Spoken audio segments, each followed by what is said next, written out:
Co Jae-hyun's signature was halfway to the contract when Zara Carter slid the folded paper beneath his folder. The Shilla Hotel's grand ballroom vibrated with applause. 400 investors, 12 television cameras, the Minister of Trade standing 3 feet away with champagne raised.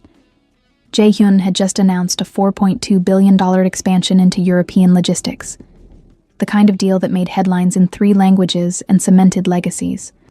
His uncle, Seo Myung-ho, stood near the podium with that practiced smile, hands clasped like a proud patriarch, gold cufflinks catching the chandelier light. Everyone saw triumph. Zara saw the trap closing. She'd been undercover for 93 days, embedded as a senior consultant for Hanseong Audit, the firm that validated every number in that glossy presentation. Her earpiece had been silent all evening, until 30 seconds ago, when her handler's voice cut through the Mozart. Board votes dismissal at 23 Hwang. Press leak queued for 23:15. Fabricated evidence uploaded. Target neutralized before midnight. Protocol was crystal. Observe, document, do not interfere. Let the pieces fall, collect the wreckage for prosecution later. She'd followed that protocol in Singapore, in Mumbai, in Sao Paulo. Watched men in expensive suits walk into carefully constructed traps, their lives dismantled by conspiracies they never saw coming. But 3 months of tracking Seo Jae-hyun's financial trail had revealed something her superiors refused to acknowledge. The numbers didn't point to him. Every doctored invoice, every ghost transaction, every embezzled billion, they all led to a shell subsidiary called Baek Ho Investments, registered 8 years ago under the authority of the senior advisor currently beaming at the cameras. Zara's father had been destroyed by men like that. Men who smiled at charity galas while burning others' lives for profit. So when Jae-hyun set down his champagne and reached for the Mont Blanc pen, his grandfather's pen, she'd learned, the one he carried like a weight, she made a choice that would end her career, or rewrite everything. She moved through the crowd with practiced invisibility, charcoal dress and neutral expression, the kind of consultant who blended into corporate backdrops like expensive wallpaper. His assistant had stepped away to coordinate media photos. Security was focused on the perimeter. She had a 3-second window. Her hand brushed his as she repositioned a stack of documents. The paper disappeared under his folder. She was already walking away when his fingers found it. Jae-hyun opened it below the table's edge, hidden behind a water glass. Black ink, firm handwriting, English. You've been betrayed. Meet me in the back. His pulse spiked. He scanned the room. Hundreds of faces, none looking directly at him, everyone performing their role in the theater of corporate success. Uncle Myung-ho raised his glass in a silent toast from across the room. The minister laughed at someone's joke. Flash photography turned the moment into something that would live forever in business magazines. But the note in his hand felt like a lit fuse. He stood, buttoned his jacket with the kind of precision Harvard Business School drilled into your muscle memory, and excused himself with a polite bow. Urgent call from the Berlin office. Time zones, you understand. Smooth smile. Apologetic gesture. He was a master of this performance. The service corridor behind the ballroom was empty. White walls and industrial lighting. The bones of luxury stripped bare. Zara stood 20 feet away, arms crossed, leather briefcase at her feet, the worn brown one she'd carried since her first investigation, back when she still believed the system punished the guilty. You have 2 minutes to decide if you trust me, she said, voice low and direct. Or you can go back out there and wait for your world to collapse at exactly 11 o'clock tonight. Jae-hyun stopped 3 steps away, close enough to see she wasn't bluffing, far enough to run if this was a different kind of trap. Who are you? Someone who's been tracking your company's financials for 3 months. Someone who knows the board is voting on your dismissal in... She checked her watch. 1 hour and 40 minutes. Someone who knows the press release is already written, the evidence already planted, and your uncle is the one who built the entire trap you're about to walk into. His face didn't change. 14 years in boardrooms had taught him that. But his knuckles whitened around the note. Why would you tell me this? Because the numbers don't lie, Mr. Seo. And for 3 months, they've been telling me you're not the criminal everyone wants you to be.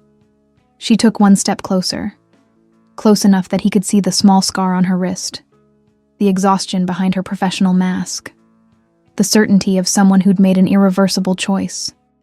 Your uncle created a shell company 8 years ago using your grandfather's nickname, Black Hoe Investments. He's been siphoning billions through it, and every transaction is logged under credentials stolen from your executive account. Jaehyun's breath caught. Baek Ho, the White Tiger. His grandfather's name in the independence movement. The name that built the empire. The name that was supposed to mean something. The vote happens in the executive conference room at 11. Zara continued. 7 board members. Your uncle controls 4 of them. The evidence will be presented by CFO Kim Dong-wook. Financial statements, emails, transfer authorizations, all with your digital signature. By 11:15, every major outlet in Seoul will have the story. By midnight, you'll be finished. He searched her face for the angle, the leverage, the hidden price. In his world, nobody gave information for free. What do you want? I want the truth, she said simply. And I want to stop the man who's been using your name to rob your own company blind for almost a decade. She bent down, opened her briefcase, pulled out a slim folder, extended it to him. This is everything I have so far. It's not enough to prove it in court, not yet. But it's enough to show you I'm not lying. Jaehyun took the folder, flipped it open. Saw transaction records, shell company registrations, authentication logs that showed his credentials used from IP addresses he'd never accessed, timestamps that placed him in Berlin while his signature approved transfers in Seoul. His uncle's careful, patient architecture of betrayal laid bare in black and white. When he looked up, Zara was watching him with an expression he couldn't quite read. Not pity, not triumph, something closer to recognition. Like she'd seen this moment before, lived through it from a different angle. If I go back out there, he said quietly, and pretend I don't know any of this, then you have until 11 o'clock to decide whether you're going to let them win, Zara finished, or whether you're ready to fight back. The door to the ballroom opened behind him. Voices spilled out, someone looking for him, wondering where the CEO had gone. The speeches weren't finished. The photographs weren't complete. Jaehyun looked at the woman who just detonated his life with a handwritten note. What's your name? Zara Carter. And before you ask, yes, I'm the enemy. Or at least I was supposed to be. She picked up her briefcase. But it turns out I'm terrible at following orders when the orders are wrong. That makes 2 of us, Jaehyun said. Then he turned and walked back into the ballroom, folder hidden inside his jacket, face composed into the mask of a man who had everything under control.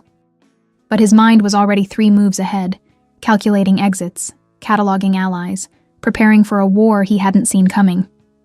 Behind him, in the empty corridor, Zara Carter checked her phone.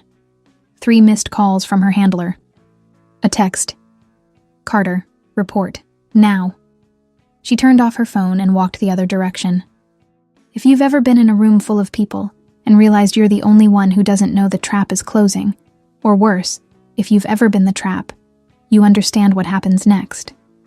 Subscribe so you don't miss how Zara and Jaehyun turn betrayal into a weapon, and stay for the moment when trust becomes the most dangerous thing either of them has ever risked. Jaehyun returned to his apartment at 22:47, 13 minutes before his professional execution. The penthouse overlooked the Han River, floor-to-ceiling glass that turned Seoul into a living painting of lights and ambition. He'd bought it with his first CEO bonus, back when he still thought controlling the company meant controlling his fate. Now the view felt like a countdown. How much longer until this belonged to someone else, until his name became synonymous with scandal instead of strategy? He spread Zara's folder across the dining table. Transaction records, IP logs, authentication timestamps. Every piece of evidence meticulously organized, annotated in small handwriting that betrayed an obsessive attention to detail. His phone buzzed. Uncle Myung-ho. Excellent work tonight, Jaehyun. Your grandfather would be proud. Get some rest. Big day tomorrow. The audacity of it struck him like a physical blow. His uncle, texting paternal encouragement while preparing to destroy him he checked his watch, 11 minutes. Another buzz.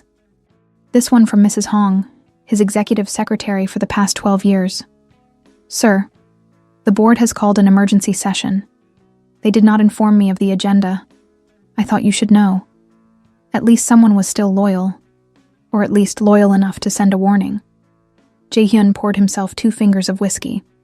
The 18-year Glenfiddich his father used to drink before the stress killed him at 53. He'd always thought the company was worth dying for. Now he wondered if it was worth surviving for. His laptop chimed. An alert from the executive server. Someone had just uploaded a new folder to the board's shared drive. CEO Financial Review, urgent. He accessed it remotely, using the security backdoor his IT specialist had installed 3 years ago for exactly this kind of situation. The folder opened to reveal a PowerPoint presentation, 63 slides, every one a carefully constructed lie. Slide 12, his signature on transfer orders he'd never signed. Slide 28, emails from his account he'd never written. Slide 45, a photograph of him at a restaurant in Gangnam, captioned, "Meeting with Beck Ho Investments representative." Except he'd never been to that restaurant, never met that person. Slide 61, a recommendation for immediate termination to preserve company integrity and shareholder value. The presentation was flawless. If he hadn't been holding Zara's folder, if she hadn't given him the one piece of information that reframed everything, he would have looked guilty even to himself. At 23:03, his phone rang. Unknown number. He answered. Yes. Did you look at the evidence? Zara's voice, steady and low. How did you get this number? I've had it for 2 months, Mr. SEO. I've had a lot of things. The question is whether you're ready to use what I'm giving you. A pause. The vote just started. You have about 15 minutes before it's official. Jae-hyun moved to the window, watched the city lights blur in the glass. What do you suggest I do? Walk into that meeting and accuse my uncle based on a folder from a woman I met 30 minutes ago? No, Zara said. I suggest you do what I'm doing right now. Buy time, ask the right questions, and make them prove their case before you accept guilt. Call an emergency board session for tomorrow morning. Invoke your right to review all evidence before any termination vote. Make them go on record. They'll still have the evidence. Fabricated evidence has seams, Mr. SEO. We just need to find them. Her voice softened slightly, a crack in the professional armor. I know what it's like to be set up by people you trusted. I know how it feels to realize the system is rigged. But you're not powerless yet. You're just outnumbered. There's a difference. He closed his eyes. Thought about his grandfather, who'd built the company with his bare hands after the war, who'd used the White Tiger name because he believed in courage over cunning. Thought about his mother, who died trying to hold the family together when the uncles started circling like vultures. Thought about every employee who'd ever trusted that the SEO name meant something beyond profit margins. If I fight this, he said quietly, it won't just be a vote. It'll be war. Then it's a good thing you just recruited someone who knows how to fight wars, Zara replied. Check your email. I just sent you a draft response to the board. Legal language, procedural grounds, nothing they can dismiss as emotional. Use it or don't. But decide fast. The call ended. Jae-hyun opened his email. The draft was there, time-stamped 2309, 3 paragraphs of precisely calibrated corporate language that invoked shareholder agreements, fiduciary duty clauses, and board governance protocols. It was brilliant. Not a denial, not an accusation, just a demand for due process that couldn't be legally ignored. He read it twice, modified 2 sentences, and sent it to all 7 board members at 2314. At 2316, his phone exploded with responses. Uncle Myung-ho. Jae-hyun, this is unnecessary. We're trying to protect the company. CFO Kim. Procedural delays only make things worse. Board member number 3. We should allow review. This is within his rights. Board member number 5. Agreed. 24-hour postponement. The vote was suspended. Jae-hyun exhaled, a breath he hadn't realized he'd been holding. He'd bought time, barely, expensively, but time nonetheless. His phone rang again. Zara. Congratulations, she said. You just survived the first assassination attempt. Tomorrow they'll try again, and they'll be angrier, which means we have about 12 hours to find the seams in their case. We? Jae-hyun asked. I told you, Mr. SEO, I'm terrible at following orders. My superiors wanted me to watch you burn. Instead, I'm going to help you burn the people who deserve it. A pause, and then softer. Meet me tomorrow, 6 a.m., Namsan Tower Observation Deck. Bring your grandfather's pen. We're going to need all the symbolic weight we can get. How did you know about the pen? I've been studying you for 3 months. I know you take your coffee black. I know you never wear the same tie twice in a week. And I know you touch that pen every time you're making a decision that scares you. Her voice carried the faint edge of a smile. See you at sunrise, Mr. SEO. And for what it's worth, your grandfather would be proud you didn't roll over. The call ended before he could respond. Jae-hyun stood in his empty penthouse, holding his phone, staring at his reflection in the glass. The city stretched out below him, indifferent and beautiful, and full of people who'd read about his downfall in tomorrow's news. Except tomorrow's news was going to have to wait. He opened his contacts, found Mrs. Hong's number, and typed, I need the 1987 archives pulled. Everything related to company founding and initial board structure, before anyone else gets to them. Her response came in seconds. Consider it done, sir. And sir, I'm glad you're fighting back. At 23:47, Jae-hyun finally allowed himself to feel it. The rage, the betrayal, the cold clarity of a man who just realized his entire life had been a stage set for someone else's play. But stages could be rebuilt. Plays could be rewritten. And he just found a co-author who knew how to burn scripts down to ash. Namsan Tower at 6 a.m. was a study in contrasts. Tourists absent, security minimal, the city below just beginning to stir under a sky caught between night and dawn. Zara stood at the northern observation point, coffee in hand, leather briefcase at her feet. She'd been awake for 31 hours, running scenarios, cross-referencing files, preparing for the conversation that would either save Jae-hyun or bury them both. He arrived at 6:04, 4 minutes late, which told her he'd been debating whether to come at all. Navy suit, no tie, the Mont Blanc pen clipped to his jacket pocket like a talisman. His eyes carried the specific exhaustion of someone who'd spent the night staring at evidence of their own destruction. You look terrible, Zara said by way of greeting. You look like you haven't slept in 2 days, Jae-hyun countered. 3, actually.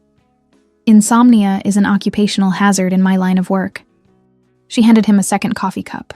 Black, no sugar. The way she knew he took it. We should start with what you found after I called. He took the coffee, surprised by the gesture. The board presentation. 63 slides, all designed to make me look like I've been embezzling since I took over as CEO 3 years ago. The evidence is impressive. If I didn't know it was fabricated, I'd convict myself. That's the point. Your uncle has had 8 years to build this case. Every transaction carefully timed, every document meticulously forged. He's not just framing you, he's creating a perfect historical narrative where you're the villain and he's the hero who exposes you. Jae-hyun looked out at the city, the Han River cutting through it like a silver vein. Why? He's wealthy, powerful, respected. What does destroying me gain him? Total control, Zara said bluntly. Right now, you're the CEO. But he's been the real power behind the throne since your mother died. Every major decision flows through him. Every board vote requires his approval. But you're getting older, more confident, starting to question his advice. He can feel his influence slipping, so he's removing you before you remove him. And the billions he's stolen? Insurance. Once you're gone and he installs a puppet CEO, probably his son, your cousin Seo Min-jun, he'll have unlimited access to company funds with no one to question him.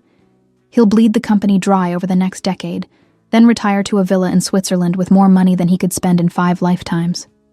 The casual brutality of it settled over them. This wasn't crime born of desperation. It was crime as long-term investment strategy. Jae-hyun turned to face her fully. You said you've been investigating me for 3 months. Who sent you? Zara had known this question was coming. had rehearsed the answer. Still hesitated. I work for an international task force. Corporate corruption, money laundering, asset recovery. We target high-level executives and conglomerates suspected of illegal activity. Your company was flagged 6 months ago. I was sent to build a case. And you built one against me. I built one that looked like it was against you, Zara corrected. The initial evidence pointed to you because that's what your uncle designed it to do. But I'm good at my job, Mr. SEO. Really good. And after 2 months, I started noticing inconsistencies.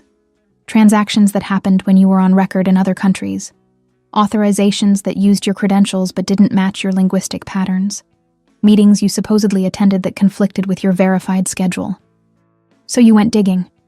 I went digging, and I found Bakeho Investments. Found the incorporation documents filed 8 years ago, 3 months after your mother's funeral. Found the initial capital transfer, $50 billion, authorized by your uncle using temporary emergency powers. The board granted him during the transition period. Found 218 subsequent transactions, all carefully disguised as legitimate operational expenses. She opened her briefcase, pulled out a tablet, handed it to him. This is the real financial trail. Not the one they showed the board. The actual movement of money.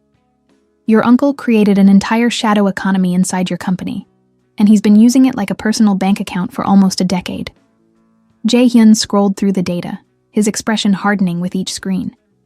This is billions. He's taken billions. $4.7 billion to be precise. About $3.5 billion USD. Enough to destroy the company if it ever came out. Which is exactly why he needs you to take the fall. If you're the criminal, he's the hero. If he's exposed, the entire family legacy collapses. And your task force knows about this? Zara's jaw tightened. My task force wants a conviction. They don't particularly care if it's the right conviction. You're the CEO, the public face, the easy target. Going after your uncle means a longer investigation, more resources, political complications. He's connected to people in the Blue House, people in the prosecutor's office. It's messier. So they told me to close the case, hand over the evidence, and let the Korean authorities handle the arrest. But you didn't. But I didn't.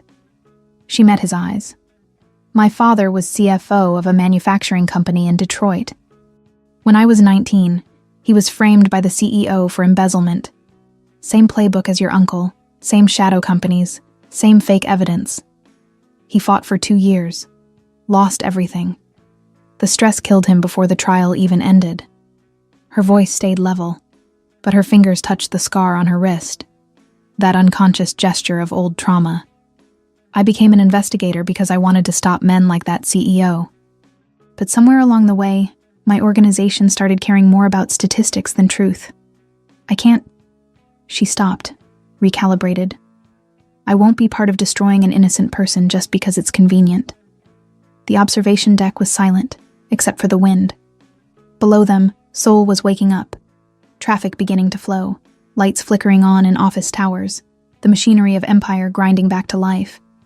If you help me, Jae-hyun said carefully, your career is over. It's already over. I ignored a direct order last night. By now, my superiors know I've gone rogue. I have maybe 48 hours before they pull my credentials and issue a recall. She took the tablet back, closed the briefcase. So we need to move fast. Find the seams in your uncle's case, expose the real financial trail, and force the board to see the truth before he can bury it. And if we fail, then you lose your company, I lose my career, and your uncle retires to Switzerland a very wealthy man. Zara allowed herself a thin smile. But I don't plan on failing, Mr. SEO. He studied her. This woman who'd appeared out of nowhere with a note and a folder and a willingness to detonate her own life for a principle. In his world, people didn't do that. In his world, everyone had an angle. Why do I feel like I just agreed to jump off a cliff with someone I don't know? Because that's exactly what you did, Zara said. But at least now you're jumping towards something instead of falling into a trap. She checked her watch. The board meeting is in 6 hours. We need to find Mrs. Hong, get those 1987 archives, and figure out exactly when your uncle started building his shadow empire. Mrs. Hong said she'd pull them last night. Then let's hope she's as loyal as you think she is, Zara said. Because right now, she's the only person in your company we can trust. They left the observation deck together, two people who'd just declared war on an empire, armed with nothing but evidence and anger and the fragile beginning of something that might have been trust. Behind them, the sun crested the horizon, turning the Han River gold. It looked like hope if you squinted, or a countdown if you didn't. Mrs. Hong's office was a study in controlled discretion, exactly what you'd expect from a woman who'd spent 34 years managing the private affairs of 3 generations of CEO family executives.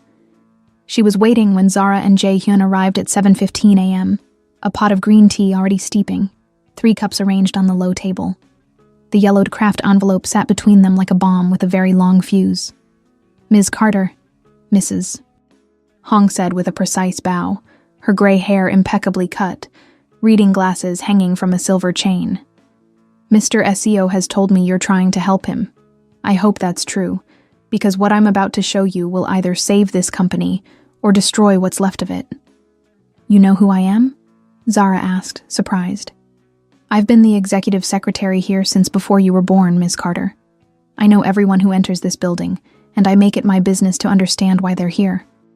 She poured tea with steady hands. I've known you were investigating us since your 2nd week. I've been monitoring your activities. Jae-hyun set down his cup. Mrs. Hong, why didn't you tell me? Because I didn't know if you were part of the problem or the solution, sir. Her expression softened. Your grandfather hired me in 1991. I watched him build this company with principles. Flawed principles, perhaps, shaped by war and survival, but principles nonetheless. I watched your father try to maintain them. I watched your mother fight to preserve them when the family tried to tear itself apart after your father died. She touched the envelope. And I watched your uncle slowly, methodically, betray everything they built. The office fell silent except for the distant hum of Seoul traffic. Mrs. Hong opened the envelope. Inside were documents that looked like they'd been hidden for decades. Incorporation papers, board minutes, financial authorizations, all on paper that had yellowed with time and secret-keeping. This, she said, laying out the first document, is the original incorporation agreement for what eventually became the CO Group, 1987. Your grandfather, 2 business partners, and your uncle, then a junior executive barely 30 years old. Zara leaned forward. The document was in Korean, but she'd learned to read corporate paperwork in 8 languages during her investigations. The signatures at the bottom were clear. 4 men committing to build something lasting. What happened to the other 2 partners? Jae-hyun asked. One died in a car accident in 1989, Mrs. Hong said quietly. The other was bought out in 1992 under circumstances I've always found convenient. By 1995, it was just your grandfather and your uncle running the company. And you think the accident wasn't an accident? I think your uncle is a patient man, Mr. SEO. Patient and thorough. She laid out another document, a transfer authorization from 1996. This is when your grandfather moved $10 billion into a strategic development fund meant to expand into semiconductors. The fund was managed jointly by your grandfather and your uncle. 6 months later, your grandfather had his first stroke.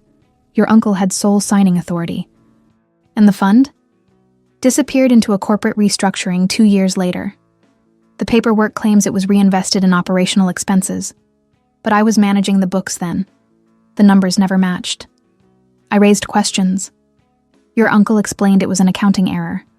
I was young, inexperienced, I believed him. Zara's mind was racing, connecting threads. He's been doing this for almost 30 years, building a system, testing boundaries, learning how to move money invisibly. And learning how to remove anyone who questioned him, Mrs. Hong added. Your father started asking uncomfortable questions in 2009. He died of a heart attack in 2010. Stress, the doctor said. Your mother tried to restructure the board in 2015 to reduce your uncle's control. She died in 2016. Exhaustion, they said. Also stress. The implication hung in the air like smoke from a distant fire. You think he killed them? Jae-hyun said, his voice flat. I think powerful people don't need literal murder when there are so many other ways to stop a heart, Mr. SEO. Pressure, manipulation, strategic crises timed to maximize psychological impact.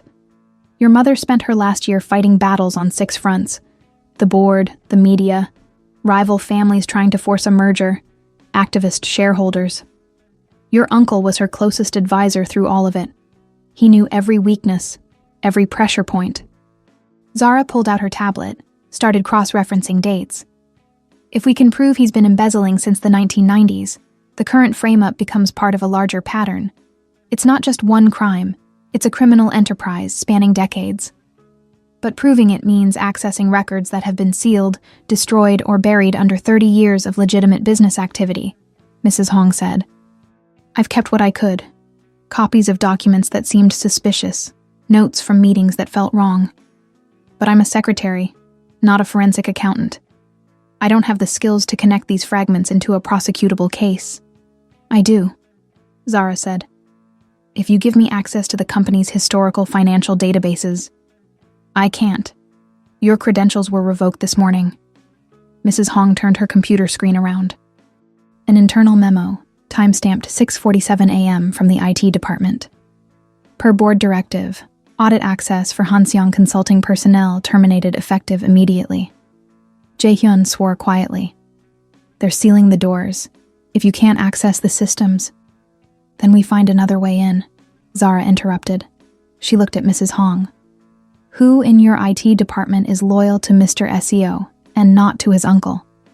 Mrs. Hong considered. Park Jin-woo, senior systems architect. He's worked here for 12 years. His daughter has a scholarship funded by the company's educational foundation. One of the programs your mother established, Mr. SEO. He remembers that. Can you get him here without raising alarms? I can have him here in 20 minutes, Mrs. Hong said, already reaching for her phone. Jae-hyun stood, moved to the window. The company headquarters spread out below, 43 floors of glass and steel and ambition. Somewhere in this building, his uncle was preparing for the board meeting, confident that by noon, the CEO position would be vacant and the investigation would be closed. Mrs. Hong, he said without turning around, why are you doing this? You could have stayed silent, kept your pension, retired safely. Why risk everything now? She was quiet for a long moment. Because I'm 68 years old, Mr. CO. And I've spent 40 years watching good people destroyed by men who smile at charity galas while burning others' lives for profit. I told myself I was powerless. Told myself I was just following orders. Told myself that survival required silence. She touched the envelope again. That yellowed repository of buried truth. But I'm tired of silence. And I'm tired of watching the wrong people win simply because the right people are too afraid to fight. Zara felt something crack open in her chest.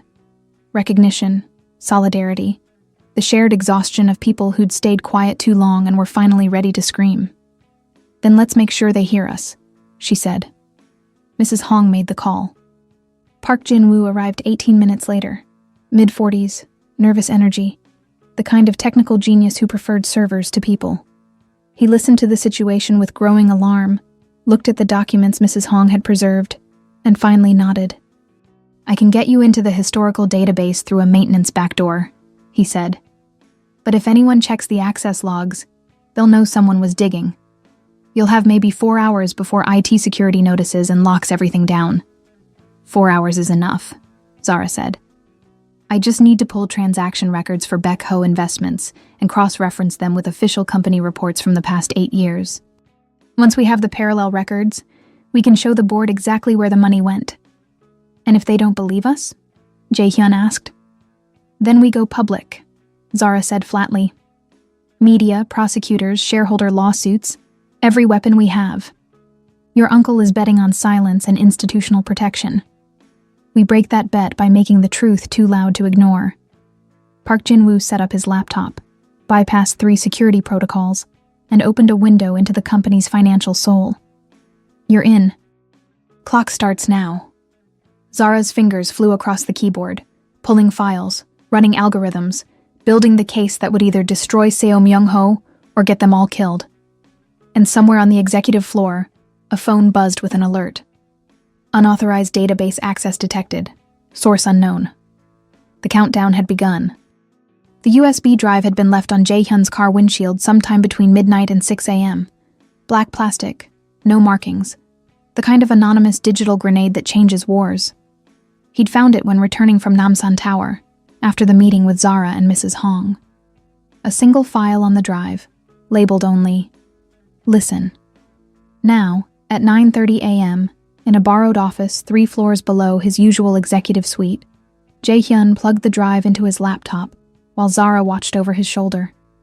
The audio file played through tinny laptop speakers, a recording of a meeting, voices he recognized immediately. Uncle Myung-ho.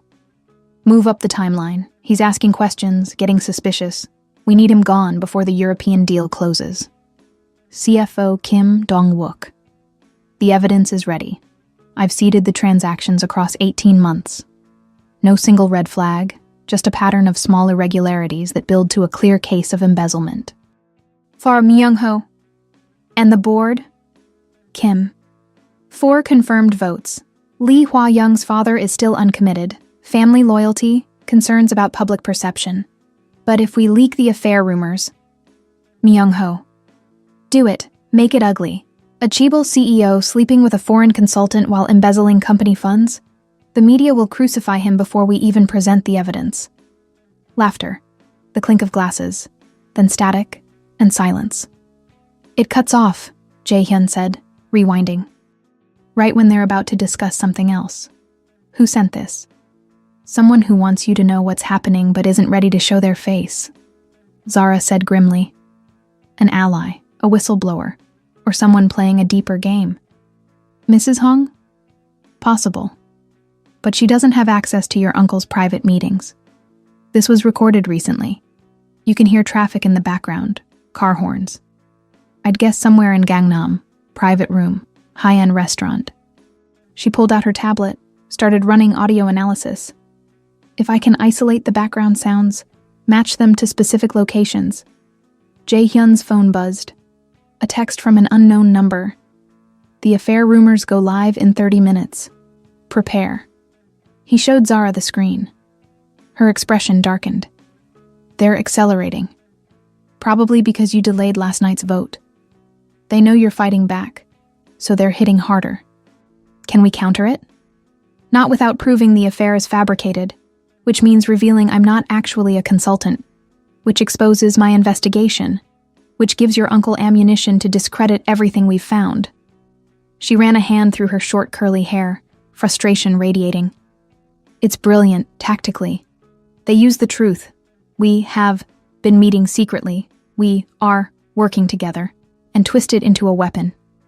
The office door opened. Mrs. Hong entered, face pale. Sir, the rumor has already started. One of the board members just called. He's heard from a reliable source that you've been having an inappropriate relationship with an audit consultant. He wanted to give you a chance to clarify before the board meeting. Which board member? Jae-hyun asked. Lee Sang-min, Hwa-young's father. Zara stood. He's the undecided vote your uncle mentioned. If he thinks Jae-hyun is embroiled in a sex scandal on top of embezzlement charges, he'll vote for dismissal to distance his family from the fallout. So we lose the vote. Unless we give him a reason to doubt the narrative, Zara said. Mrs. Hong, can you arrange a meeting between Mr. SEO and Director Lee before the board session?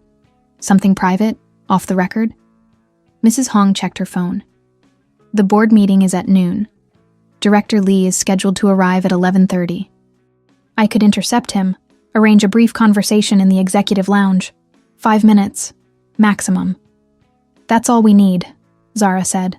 She turned to Jae-hyun. You're going to tell him the truth, not all of it, but enough.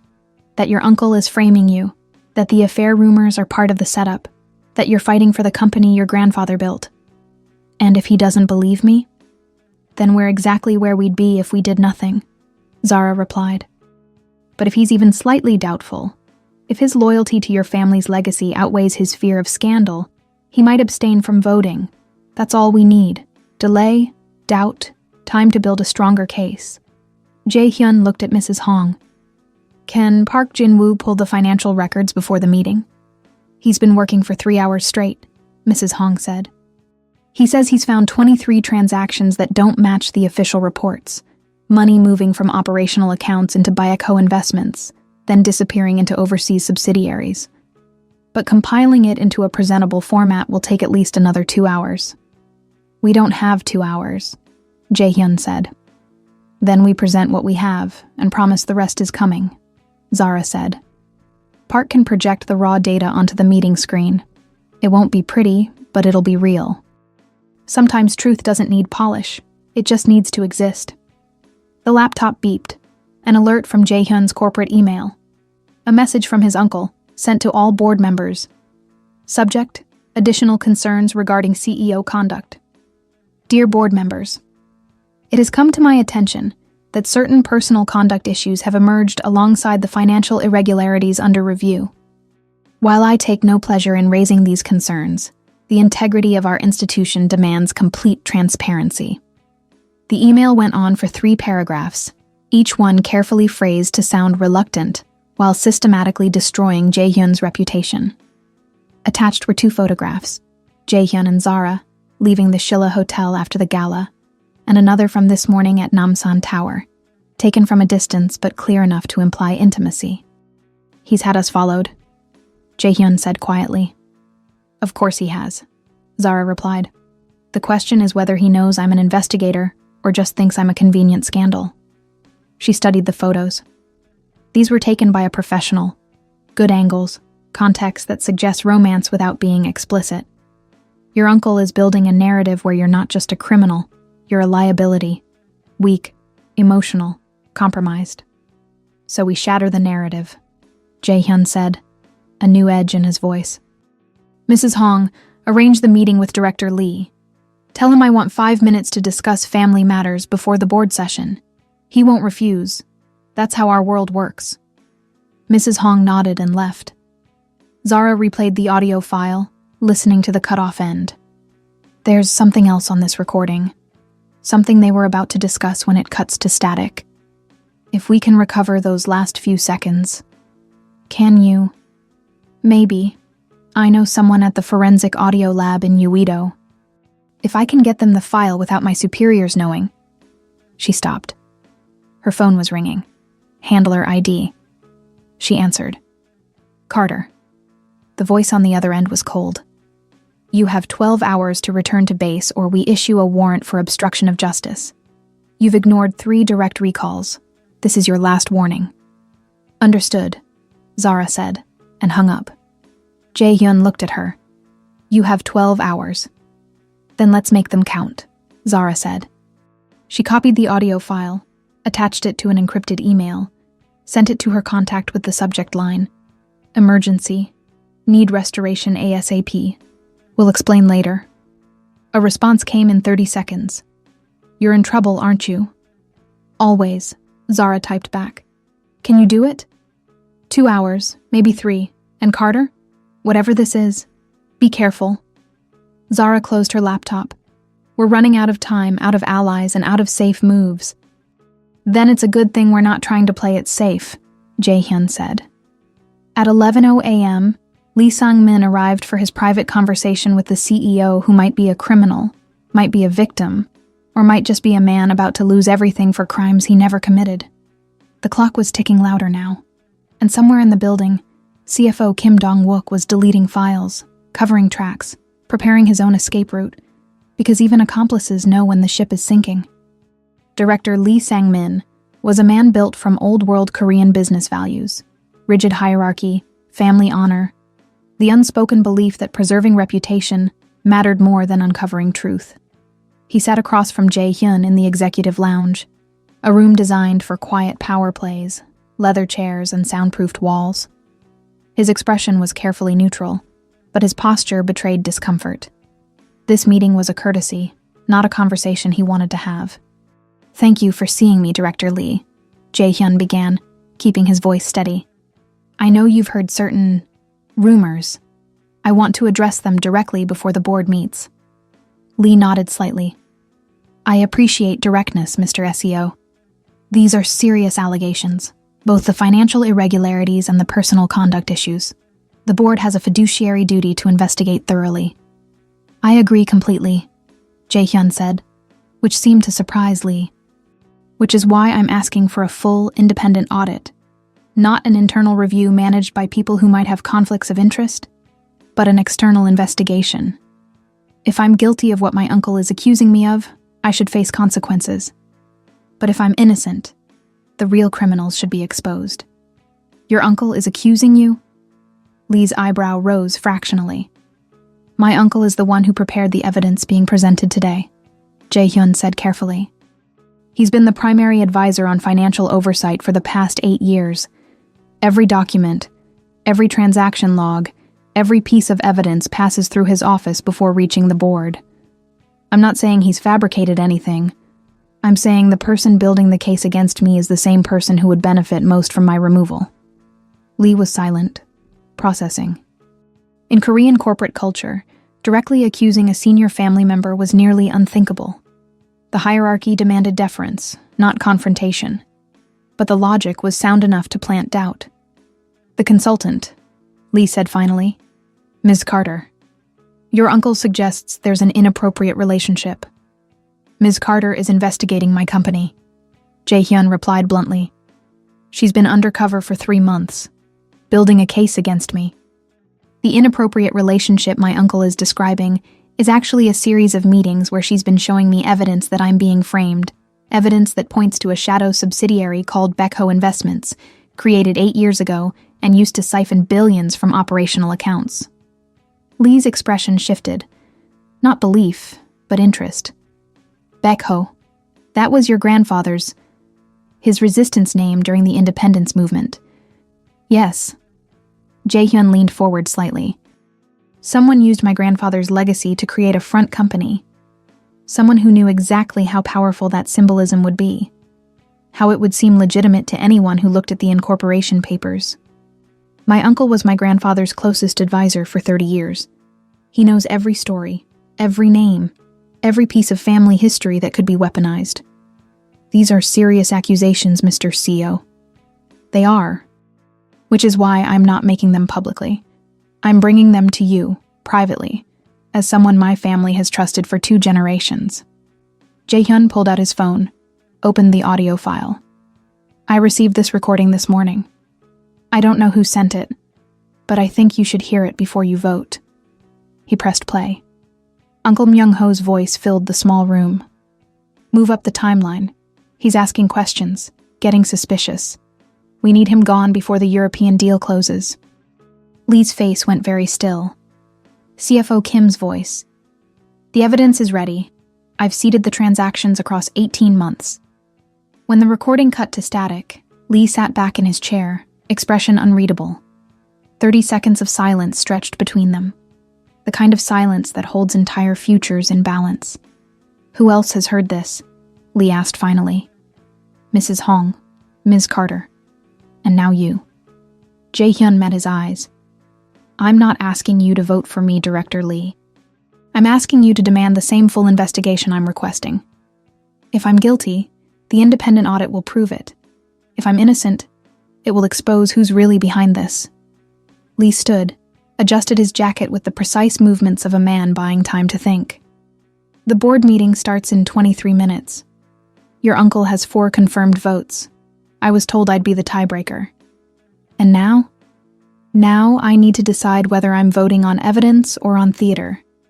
He moved toward the door, paused. My daughter speaks highly of you, Mr. SEO. She says you're the only Chaebol heir she's ever met who treats people like people, not like assets. I've always thought that was a weakness. Perhaps I was wrong. He left without waiting for a response. Jae-hyun exhaled, realized his hands were shaking. One conversation, 5 minutes. A recording that might be authentic or might be another layer of manipulation. He'd just gambled everything on the hope that doubt was stronger than loyalty. The door opened again. Zara, moving fast, laptop under her arm. Lee just passed me in the hall. Did it work? I don't know. He listened. That's all I can say. Then we moved to Plan B. She opened her laptop, pulled up a data visualization that looked like a spider's web of transactions. Park Jin-woo finished the preliminary analysis. 23 confirmed transactions where money leaves operational accounts, flows through Bekho Investments, and disappears into offshore subsidiaries in the Cayman Islands and Luxembourg. Total value, W4.7 billion. Can we prove my uncle authorized them? Not directly. He's too careful for that. But we can prove the transactions happened, that they're not in any official company reports, and that they all occurred during periods when he had sole signing authority. Circumstantial, but damning when combined with the audio recording and Mrs. Hong's historical documents. Jae-hyun checked his watch.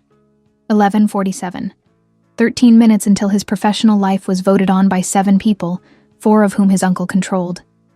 If we present this in the meeting, your uncle will attack the methodology, question the sources, claim we're fabricating evidence to cover your guilt. Zara finished. That's why we don't present it to the board first. We present it to Lee Hwa-young. Jae-hyun stared at her. My ex-fiancée. The woman whose family arranged our engagement for a business merger. The woman who knows more than she's admitted, Zara interrupted. In the audio recording, your uncle mentioned her father's concerns about family loyalty and public perception. That means Hwa-young has been privy to conversations about you, about the frame-up, about the strategy. She may not have the full picture, but she knows enough to be uncomfortable. So we're betting she'll develop a conscience in the next 10 minutes. We're betting she's tired of being a chess piece, Zara said. Mrs. Hong told me Hwa-young visits the executive floor every Saturday to review foundation paperwork. Your mother's educational foundation, the one that funds scholarships for low-income students. She takes that work seriously. It's the one part of the family business she actually cares about. And that matters because people who care about something real are harder to manipulate with something fake. Zara pulled up a photo on her tablet.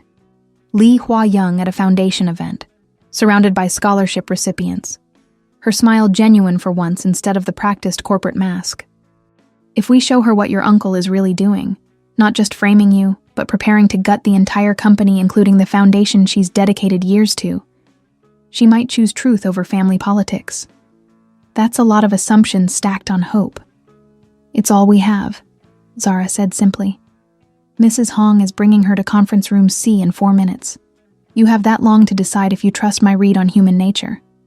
Jae-hyun looked at the data on Zara's screen, the web of stolen billions, the architecture of betrayal his uncle had built transaction by transaction. Looked at the photo of Hwa-young, a woman he'd been engaged to for social convenience, someone he'd never actually known beyond the performance they both maintained. My mother used to say the hardest conversations are the ones where you have to trust someone you've never trusted before, he said quietly. I never understood what she meant. And now I understand she was preparing me for days like this.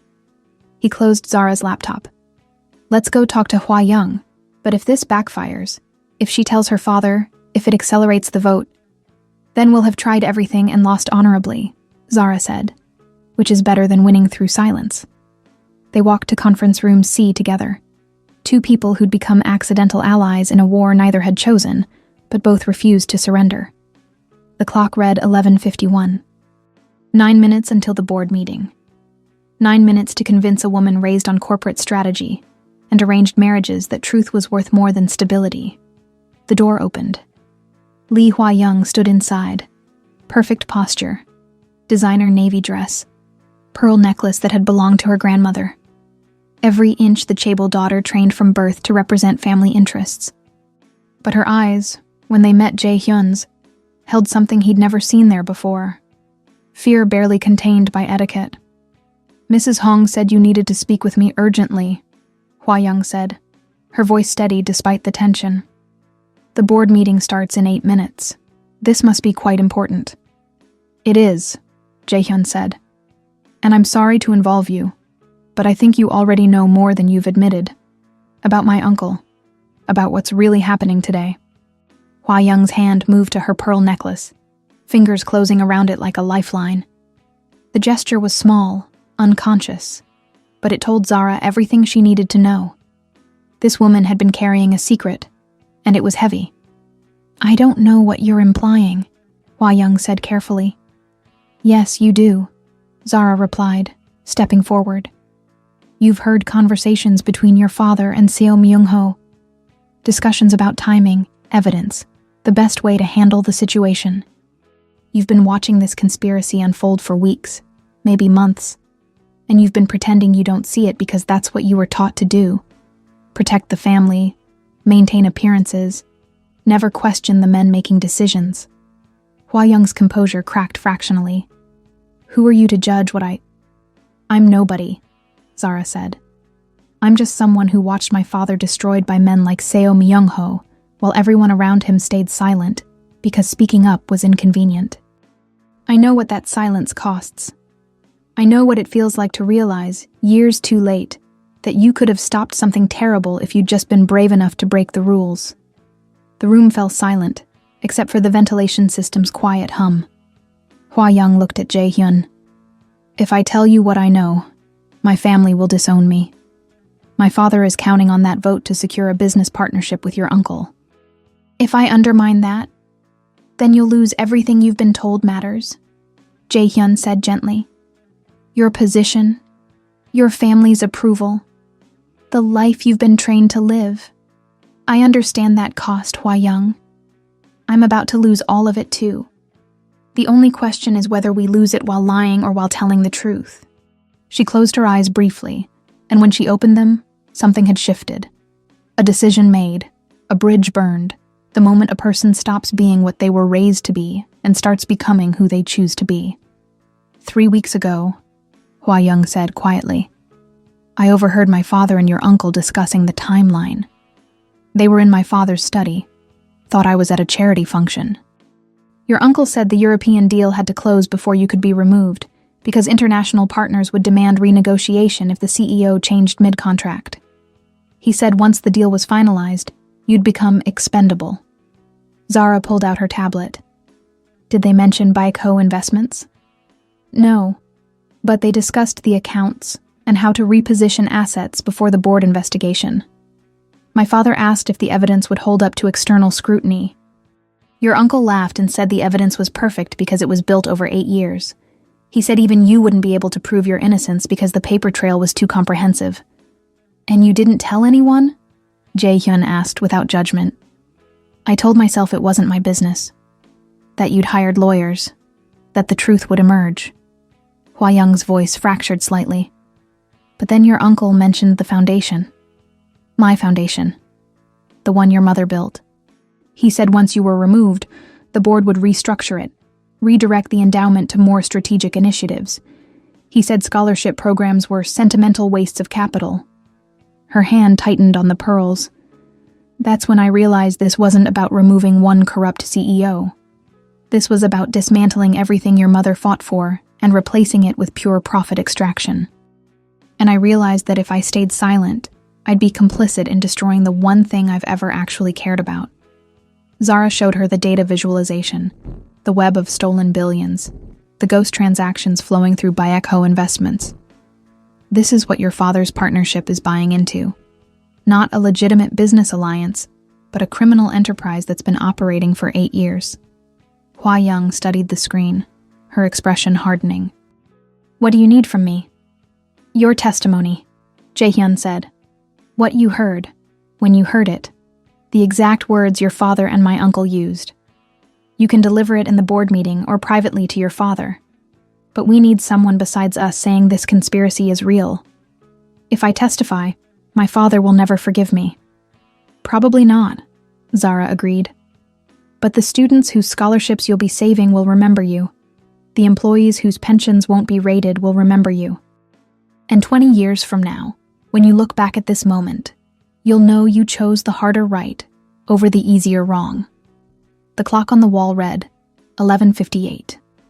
Hwa Young touched her pearl necklace one last time, the symbol of tradition, of family expectations, of a life scripted by others.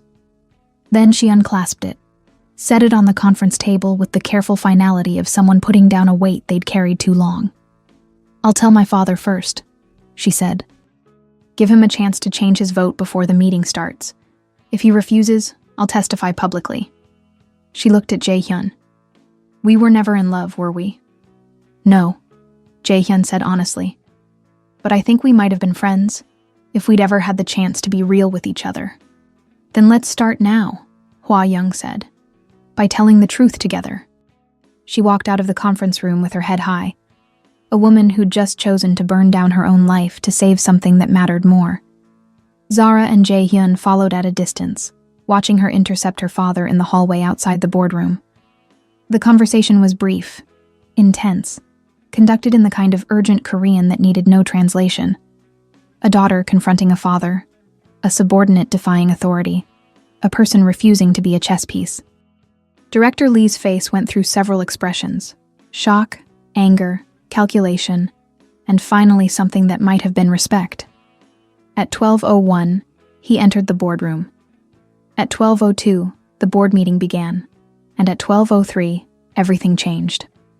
The boardroom was designed for intimidation. Long mahogany table, high-backed leather chairs, portraits of company founders staring down with the weight of legacy and expectation.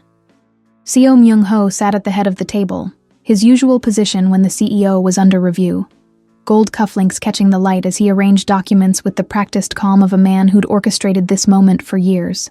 CFO Kim Dong-wook sat 3 seats down, tablet ready, the presentation cued and perfected, 63 slides that would dismantle Jae-hyun's career with surgical precision. The other board members filed in, conservative suits, grave expressions, the performance of duty masking various degrees of complicity and ignorance. Director Lee entered last, his face unreadable, and took his seat directly across from Myung-ho. Jae-hyun sat at the opposite end of the table from his uncle, the symbolic distance of accuser and accused. Zara stood against the back wall, officially present as consulting support, unofficially there, as the witness who'd started this war with a handwritten note. "Gentlemen," Myung-ho began, his voice measured and solemn, "we convene today under difficult circumstances. It gives me no pleasure to present evidence of financial misconduct by our CEO, my nephew, a young man I helped raise after his father's passing. But our duty to shareholders and employees demands we address these irregularities with complete transparency." He nodded to Kim. "Director Kim will present the financial review." Kim stood, activated the presentation. The first slide appeared. CEO Financial Conduct Review. Confidential Analysis. "Over the past 18 months, Kim began, our internal audit identified a pattern of unauthorized transactions originating from executive discretionary accounts. These transactions, totaling W3, $2 billion, were routed through various operational expenses, but ultimately flowed to external entities with no clear business justification." Slide 12. Jae-hyun's digital signature on transfer authorizations. Slide 21. Email exchanges discussing strategic reallocation of funds. Slide 34. Meeting logs showing Jae-hyun present when key decisions were made. It was masterful fiction. Every piece of evidence technically real, but stripped of context, reframed, weaponized. Jae-hyun watched his own professional life turned into a prosecutor's exhibit, and despite knowing it was fabricated, felt the weight of institutional condemnation settling over him. Furthermore, Kim continued, reaching slide 48, concerns have emerged regarding CEO personal conduct that may compromise his judgment. Specifically, an inappropriate relationship with a foreign consultant engaged in our audit process. The photograph appeared, Jae-hyun and Zara leaving the Shilla Hotel, proximity suggesting intimacy. "This relationship," Kim said carefully, "raises questions about whether the CEO's decisions have been influenced by personal rather than professional considerations. Combined with the financial irregularities, the pattern suggests a leader whose judgment is fundamentally compromised." Myung-ho allowed a moment of heavy silence. "I know this is difficult to hear. But we must ask ourselves, can we afford to keep a CEO whose conduct, both financial and personal, undermines stakeholder confidence? The European deal closes in 6 weeks. International partners will demand stability, transparency, proven leadership.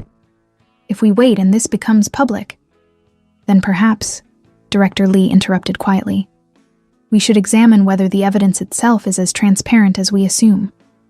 The room shifted. Myung-ho's expression flickered. just a microsecond of surprise before the mask returned. "Director Lee," Myung-ho prompted. Lee stood, pulling out his phone. "Before we vote on termination, I believe the board should hear additional context.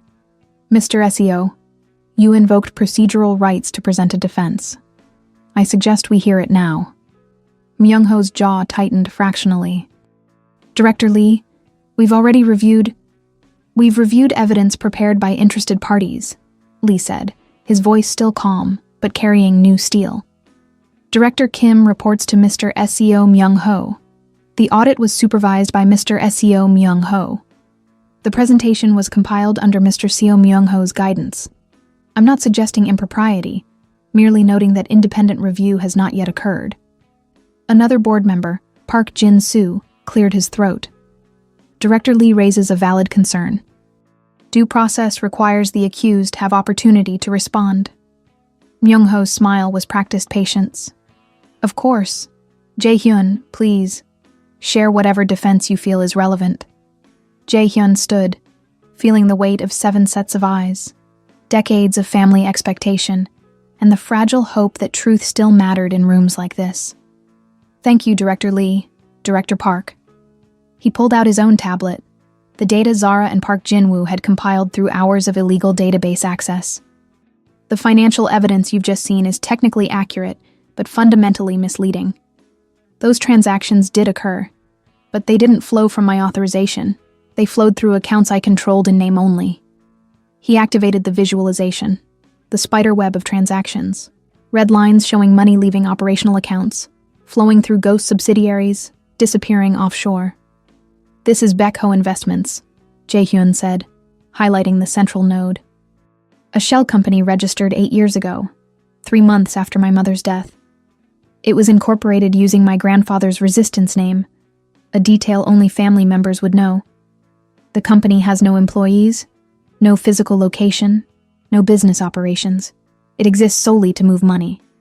He pulled up the incorporation documents. The registration was filed under Temporary Emergency Authority, granted to senior management during the leadership transition. Specifically, authority granted to my uncle, Seo Myung-ho. The room went very quiet. Kim stood quickly. "This is deflection." "It's documentation," Jae-hyun cut him off. "Over the past 8 years, W4.7 billion has moved through Baekho Investments into offshore accounts in the Cayman Islands and Luxembourg. These transactions were recorded using my executive credentials that IT logs show were accessed from IP addresses I've never used, during times when I was verifiably in other countries." He displayed the authentication logs Park had pulled. "On March 14th, my credentials authorized a W200 million transfer at 3:47 a.m. Korea time. I was in Berlin that day, verified by immigration records and hotel logs. On July 22nd, another transfer at 2:15 a.m. I was in Singapore, documented by conference attendance. The pattern repeats 23 times." Zara stepped forward from her position against the wall. "I'm Special Investigator Zara Carter, International Corporate Crimes Task Force. I've been investigating this company for 3 months. The evidence Mr. SEO is presenting aligns with forensic analysis my team conducted independently. The transaction patterns, the IP spoofing, the offshore routing. These are hallmarks of sophisticated embezzlement, not executive misconduct." Myung-ho's face remained composed, but his hands gripped the table edge. "This is absurd. You expect us to believe my nephew?" "I expect you to listen to this," Jae-hyun said, and played the audio file. His uncle's voice filled the boardroom. "We need him gone before the European deal closes." Kim's voice. "The evidence is ready. I've seeded the transactions across 18 months." The recording played through to the static cutoff. 35 seconds that destroyed 8 years of careful conspiracy. When it ended, the silence was absolute. Director Park spoke first. "Where did you obtain this recording?" "It was delivered anonymously," Jae-hyun said. "I don't know who recorded it or where it was made. But voice analysis confirms it's genuine.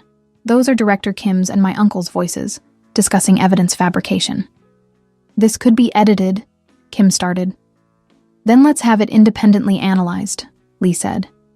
along with the financial records Mr. SEO just presented, and the IP logs, and the offshore account documentation. He looked at Myung-ho. Unless you object to independent review, Director Seo. Myung-ho's smile was thin ice over deep water. Of course not. Transparency benefits everyone. But his eyes promised retribution. The boardroom door opened. Mrs. Hong entered with the precision of someone who'd timed this moment perfectly, carrying a yellowed craft envelope. "My apologies for the interruption," she said with a bow. "But I was asked to deliver historical documentation relevant to Becco Investments' founding." She placed the envelope in front of Director Lee. "Company Archives, 1987 through 2017. Incorporation papers, initial capital authorizations, board minutes from the transition period following Madame Seo's passing." Lee opened the envelope, began reading. His expression darkened with each page. Myung-ho stood. "This meeting has devolved into unsubstantiated accusations. I move we proceed with the original vote." "I move we suspend the vote pending full independent audit," Lee countered. "All in favor?" 4 hands rose. Lee, Park, and 2 others who'd been sitting quietly but watching the evidence mount. "The motion carries," Lee said. "This meeting is adjourned pending external review. Director Kim, Director SEO, you are both required to make yourselves available for investigator interviews. Failure to cooperate will be noted." Myung-ho's composure finally cracked, just a flash of rage before the mask returned. "You're making a serious mistake, Director Lee." "Perhaps," Lee replied, "but it's a mistake I can live with, unlike the alternative." The board filed out, the meeting dissolved, and Jae-hyun realized he'd just survived the second assassination attempt in 24 hours. But his uncle's expression as he left the boardroom made one thing clear. The war was far from over, and the next attack would be even more ruthless. The media storm hit 90 minutes after the board meeting adjourned. Chaebol CEO accused of $1 billion embezzlement, board orders, emergency audit. SEO Jae-hyun faces corruption probe, family empire in crisis. Exclusive, inside the SEO group, power struggle, uncle versus nephew. Every major outlet ran the story simultaneously, which meant someone had pre-written the releases and was simply waiting for the right moment to detonate them. The narrative was carefully crafted. A young CEO accused of corruption. Family members forced to investigate. Institutional integrity at stake. Jae-hyun's name was in every headline. His uncle's name appeared only as senior advisor assisting the board review. Zara watched the coverage on her laptop from a borrowed office 3 floors below the executive suite. He's controlling the story. Making you look like the scandal and himself like the responsible elder, stepping in to clean up your mess. Jae-hyun stood at the window, watching Seoul spread out below like a judgment. His phone had been ringing constantly. Reporters, investors, business partners suddenly concerned about the European deal. His assistant had fielded 43 calls in the first hour. "Can we counter it?" he asked. "Not without revealing the investigation details, which would compromise the independent audit," Zara replied. "And if we go public with the audio recording before it's been verified, your uncle's lawyers will claim it's fabricated or illegally obtained. We'd lose credibility and potentially face legal action." Her own phone buzzed. Her handler again, the 10th call she'd ignored. A text followed. "Carter, extraction team en route to Seoul. You have 4 hours to report to embassy or face immediate termination and potential criminal charges for obstruction." She showed Jae-hyun the message. "My organization wants me gone before I can testify. They've decided you're guilty and my involvement is embarrassing them politically. So they're cutting you loose. Worse, they're preparing to discredit me. By tonight, there'll be anonymous leaks suggesting I'm a rogue agent, that my investigation lacked proper authorization, that I falsified evidence." She closed her laptop with controlled force. "They'll burn me to protect their own reputation. Can they do that?" "They're doing it right now," Zara said flatly. "Welcome to institutional self-preservation. When the mission goes sideways, sacrifice the operator and pretend it never happened." Jae-hyun's phone rang. "Mrs. Hong." He answered. "Yes?" "Sir, Director Kim just submitted his resignation. effective immediately. Security escorted him from the building 10 minutes ago. He took nothing with him. They seized his laptop, phone, and access cards. Did he say anything? Only that he was advised by legal counsel not to speak without representation present. Mrs. Hong paused. Sir, people are scared. The staff doesn't know what's happening. Rumors are spreading, and your uncle just sent a company-wide email expressing deep regret about the situation and asking everyone to remain professional during this difficult transition. Transition. As if Jae-hyun's removal was already decided. Just a matter of paperwork. Mrs. Hong, I need you to do something that might end your career. Jae-hyun said quietly. I'm 68 years old, Mr. Seo. My career is already ending. What do you need? Access to my uncle's office. His personal files, computer, anything that might show his communications with CFO Kim or the offshore accounts. If he's been running this operation for 8 years, there have to be records, emails, documents, something he kept as insurance or leverage. He'll have them secured, encrypted, hidden. Then we find someone who knows how to crack security, break encryption, and dig up hidden files, Zara interrupted. She pulled out her phone, dialed Park Jin-woo. Mr. Park, I need a favor that will absolutely get you fired if you're caught. 20 minutes later, they had a plan that was equal parts desperation and determination.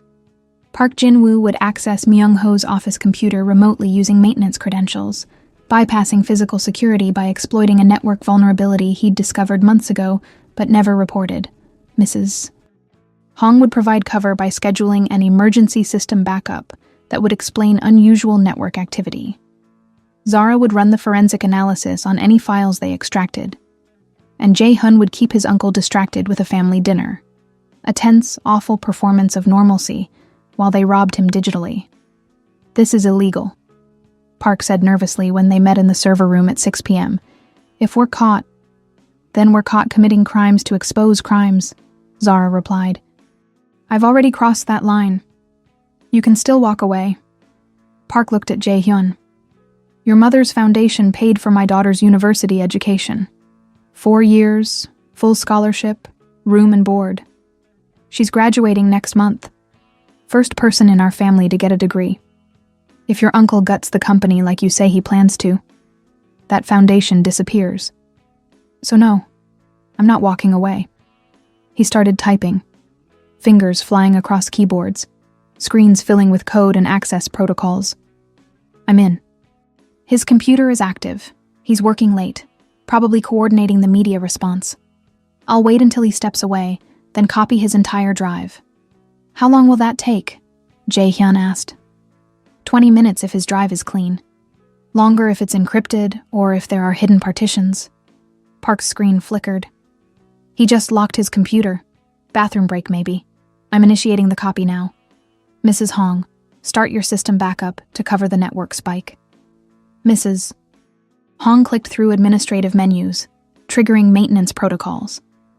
Across the building, IT systems began their evening backup cycle, network activity spiking in patterns that would mask Park's digital intrusion. Zara watched the progress bar. 12%, 18%, 23%. Jae-hyun's phone buzzed. Text from his uncle. Nephew, we should have dinner tonight. Family matters to discuss. My office, 8 p.m. The timing was either coincidence or threat. Possibly both. He wants to meet, Jae-hyun said, showing the text. Then meet him, Zara replied. Keep him there as long as you can. Make him think he's still in control. Let him gloat, threaten, whatever he needs to feel powerful. Every minute he's talking is a minute we have to find the evidence that destroys him. Progress bar, 47%, 51%. If he knows what we're doing, Jae-hyun started. He doesn't, Park said, eyes fixed on his screen. Network logs look normal. His computer shows no alerts. His security software hasn't triggered. We're ghosts.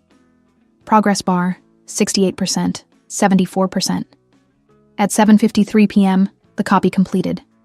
Park ejected safely, erased his access logs, and exhaled like someone who'd been holding their breath underwater. I have everything. His entire drive, Emails going back 6 years, encrypted folders, chat logs, financial spreadsheets. It'll take hours to sort through, but if the evidence exists, it's here. Then start sorting, Zara said. Mr. Aseo, go have dinner with your uncle. Mrs. Hong, you should go home. If this goes wrong, you need plausible deniability.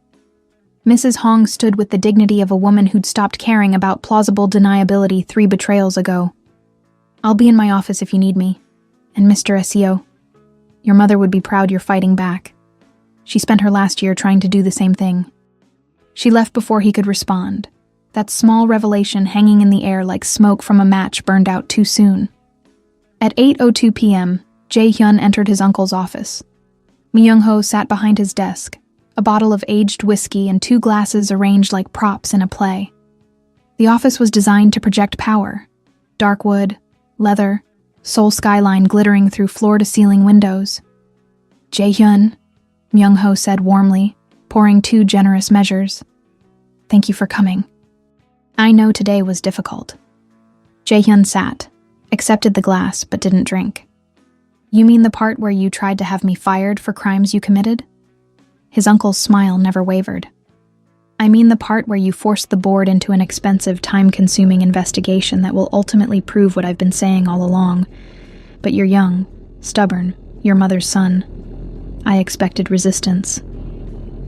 You framed me. I protected the company, Myung-ho corrected. Your grandfather built this empire with ruthlessness disguised as principle. Your father tried to soften it and died of stress. Your mother tried to democratize it and collapsed under the weight. You inherited their weakness. Empathy, hesitation, the naive belief that corporations can be moral.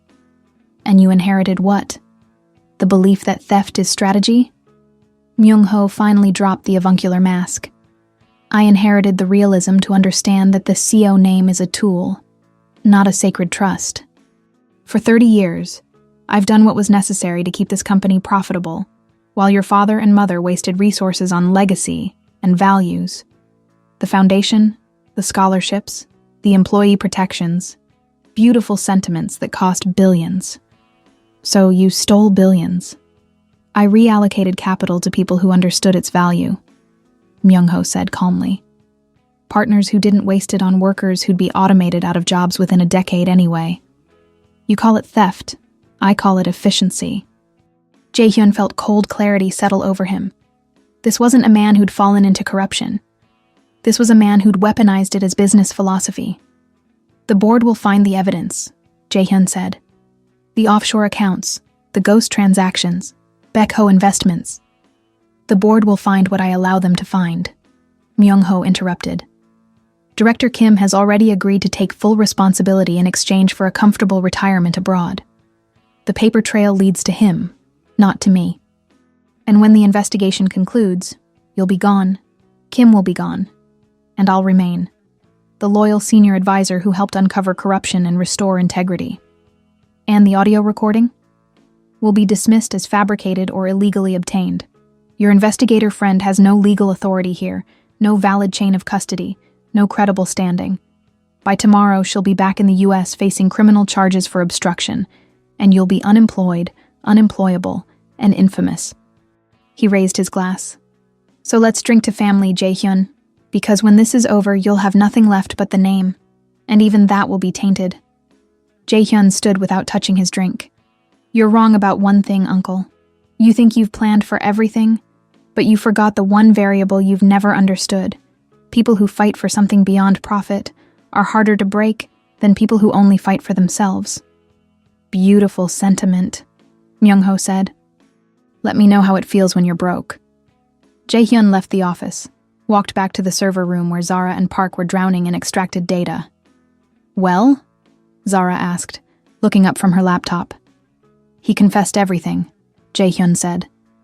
Not in a way we can use legally, but he told me exactly how he did it, why he did it, and how he plans to get away with it. Then let's make sure he's wrong about that last part, Zara replied. She turned her screen around. Park found encrypted folders labeled insurance. We just cracked them.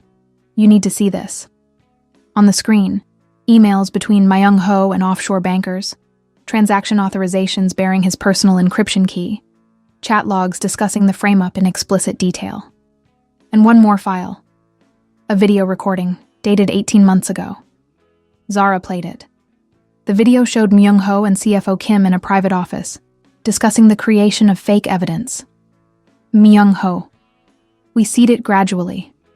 Small transactions, building to a pattern. Nothing dramatic enough to trigger immediate investigation, but comprehensive enough that when we reveal it, guilt seems obvious. Kim. And if Jae-hyun fights back?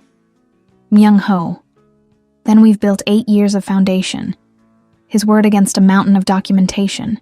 He loses. The video ended. Zara looked at Jae-hyun. He kept his own insurance, evidence to protect himself if Kim ever turned on him.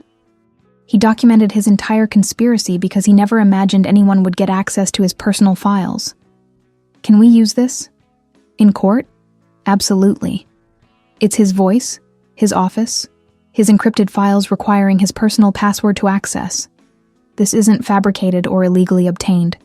This is evidence of criminal conspiracy from the conspirator's own archive. Jae-hyun felt something he hadn't felt in days.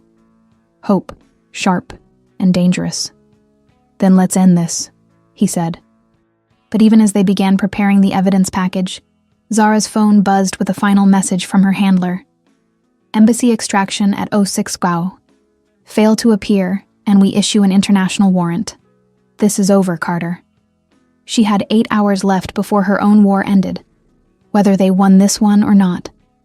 At 11:47 p.m., Park Jin-woo compiled the final evidence package, 847 pages of documentation, 16 video files, 2,341 transaction records, all cross-referenced and time-stamped. This is everything, he said, exhaustion making his hands shake. Email chains between your uncle and offshore bankers dating back 6 years. Authorization codes that match his personal encryption key. Transaction logs showing money moving from Baek-ho Investments to accounts in his name. And the videos. Him discussing the frame-up, him instructing Kim to alter reports, him celebrating after board meetings where they blocked your mother's reforms.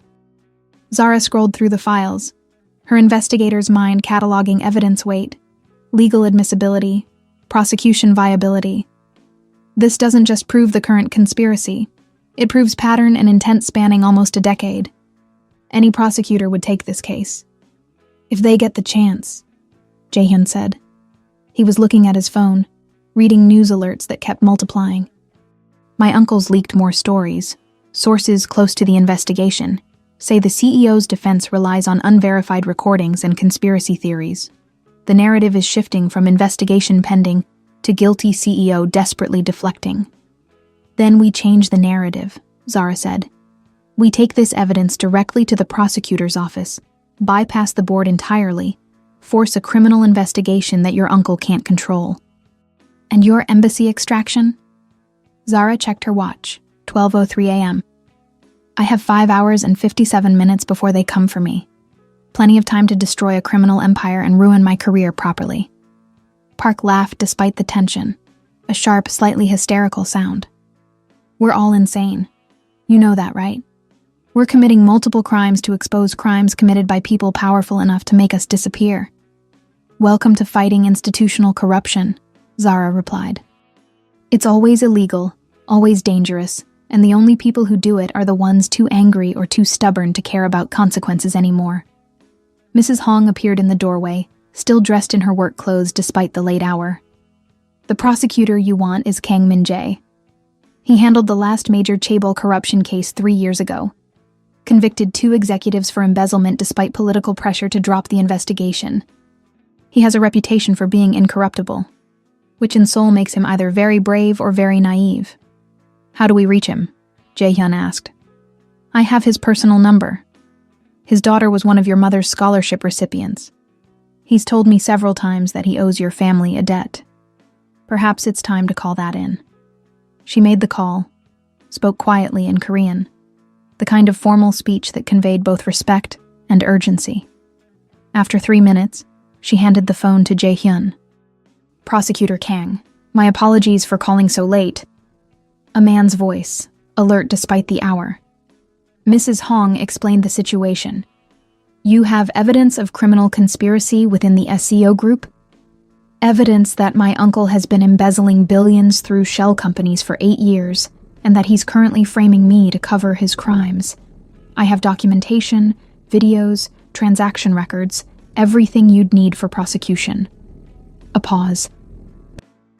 These are serious allegations against a senior member of one of Korea's most prominent families. If I open an investigation based on incomplete or falsified evidence, the political fallout could end my career.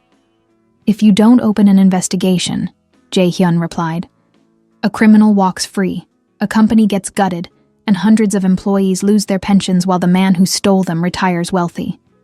I understand the risk. I'm asking you to take it anyway. Another pause. Longer this time. Then, send me everything you have. If the evidence is as comprehensive as you claim, I'll request emergency judicial authorization for arrests and asset freezes. But Mr. SEO, if this is a corporate power struggle disguised as a criminal case, if you're using my office to settle family disputes, I will prosecute you for obstruction. Am I clear? Completely clear, Jae-hyun said. And Prosecutor Kang? Thank you. Thank your mother, Mr. SEO. She believed the system could work if the right people fought for it. Let's prove she wasn't naive. The call ended. Park immediately began uploading files to a secure server, creating access credentials for the prosecutor's office. This is every file we extracted, plus my forensic analysis showing they're authentic and unaltered, cross-referenced with public corporate records to establish timeline and context. It'll take them hours to review everything, but once they do, my uncle goes to prison, Jae-hyun finished. If the prosecutor moves fast enough, Zara cautioned. Your uncle has connections in the prosecutor's office, the police, the courts. The moment he hears about the investigation, he'll activate every relationship he's cultivated over 30 years. We're racing against his ability to make evidence disappear and witnesses recant. Then we make it public, Jae-hyun said. Upload everything to media outlets simultaneously. Make the evidence too widespread to suppress. That's my nuclear option, Zara agreed. But once we do it, there's no controlling the narrative. Your company's stock will crash, your business partners will panic, and you'll be fighting legal battles for years. Even after your uncle is convicted, the damage to the SEO name will be permanent. Jae-hyun thought about his grandfather, who'd built the company from nothing after the war. Thought about his father, who'd died trying to preserve it. Thought about his mother, who'd fought to make it something worth preserving. And thought about himself, the CEO who'd inherited an empire and discovered it was built partially on theft. My mother spent her last year trying to expose this, he said quietly. My uncle isolated her, undermined her, stressed her until her heart gave out. And I watched it happen without understanding what was really going on. He looked at the evidence on Park's screen, 8 years of crime meticulously documented. If making this public destroys the SEO name, maybe the SEO name deserves to be destroyed. Maybe we start over with something honest. Mrs. Hong touched his shoulder briefly. A rare gesture from a woman who'd spent 40 years maintaining professional distance. Your mother would say that's not destruction, Mr. CEO.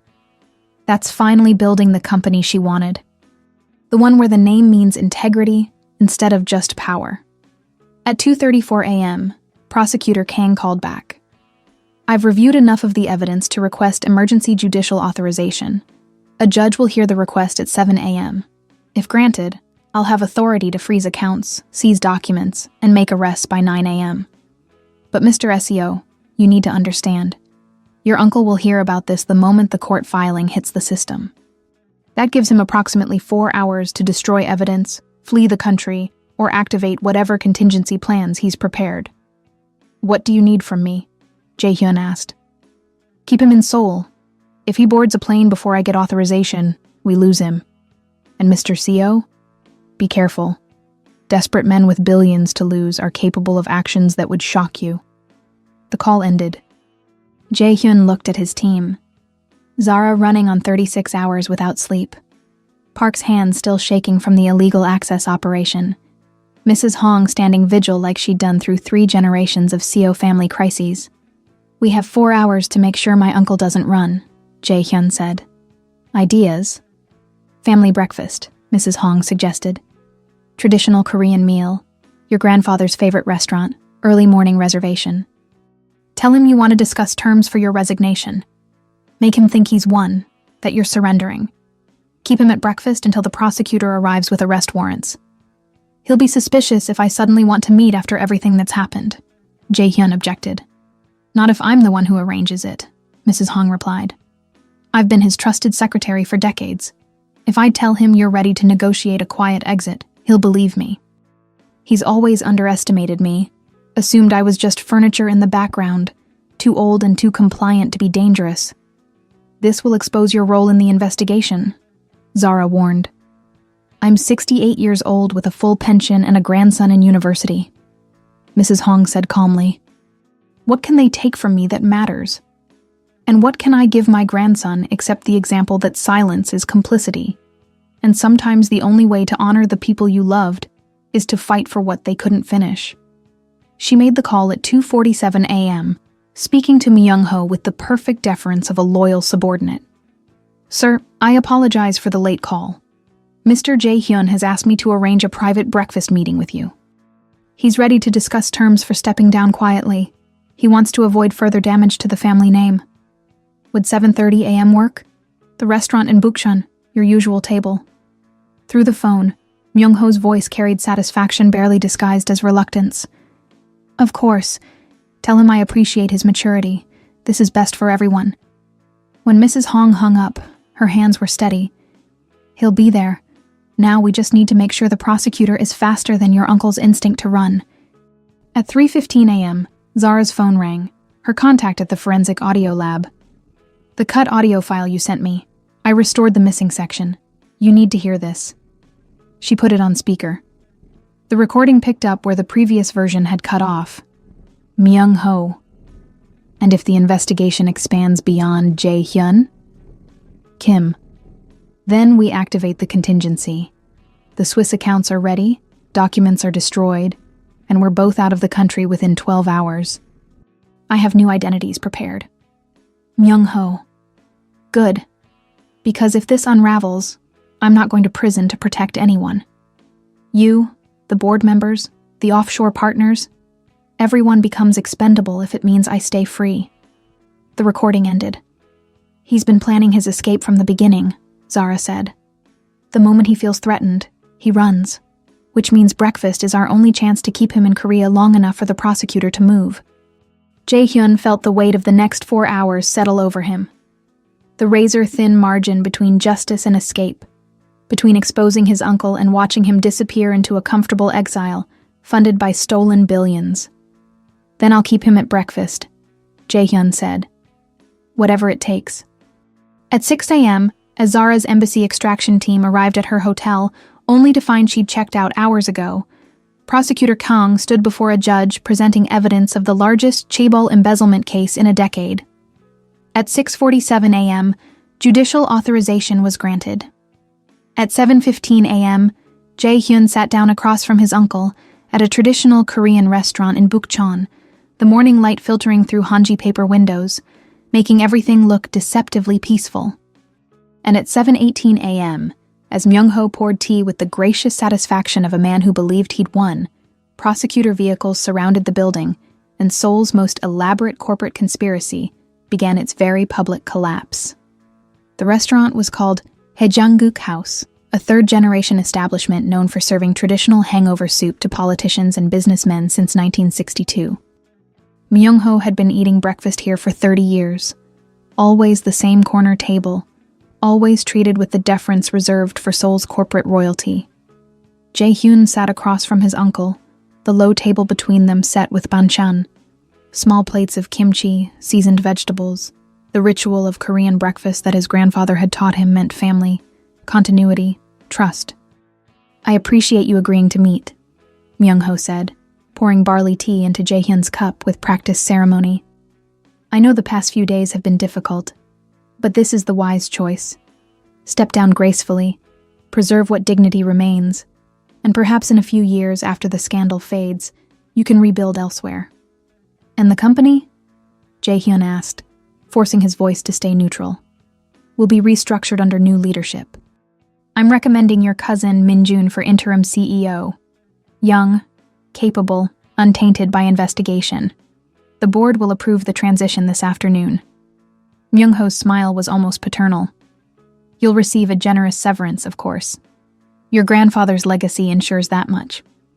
Through the restaurant's front windows, Jae-hyun could see Seoul waking up.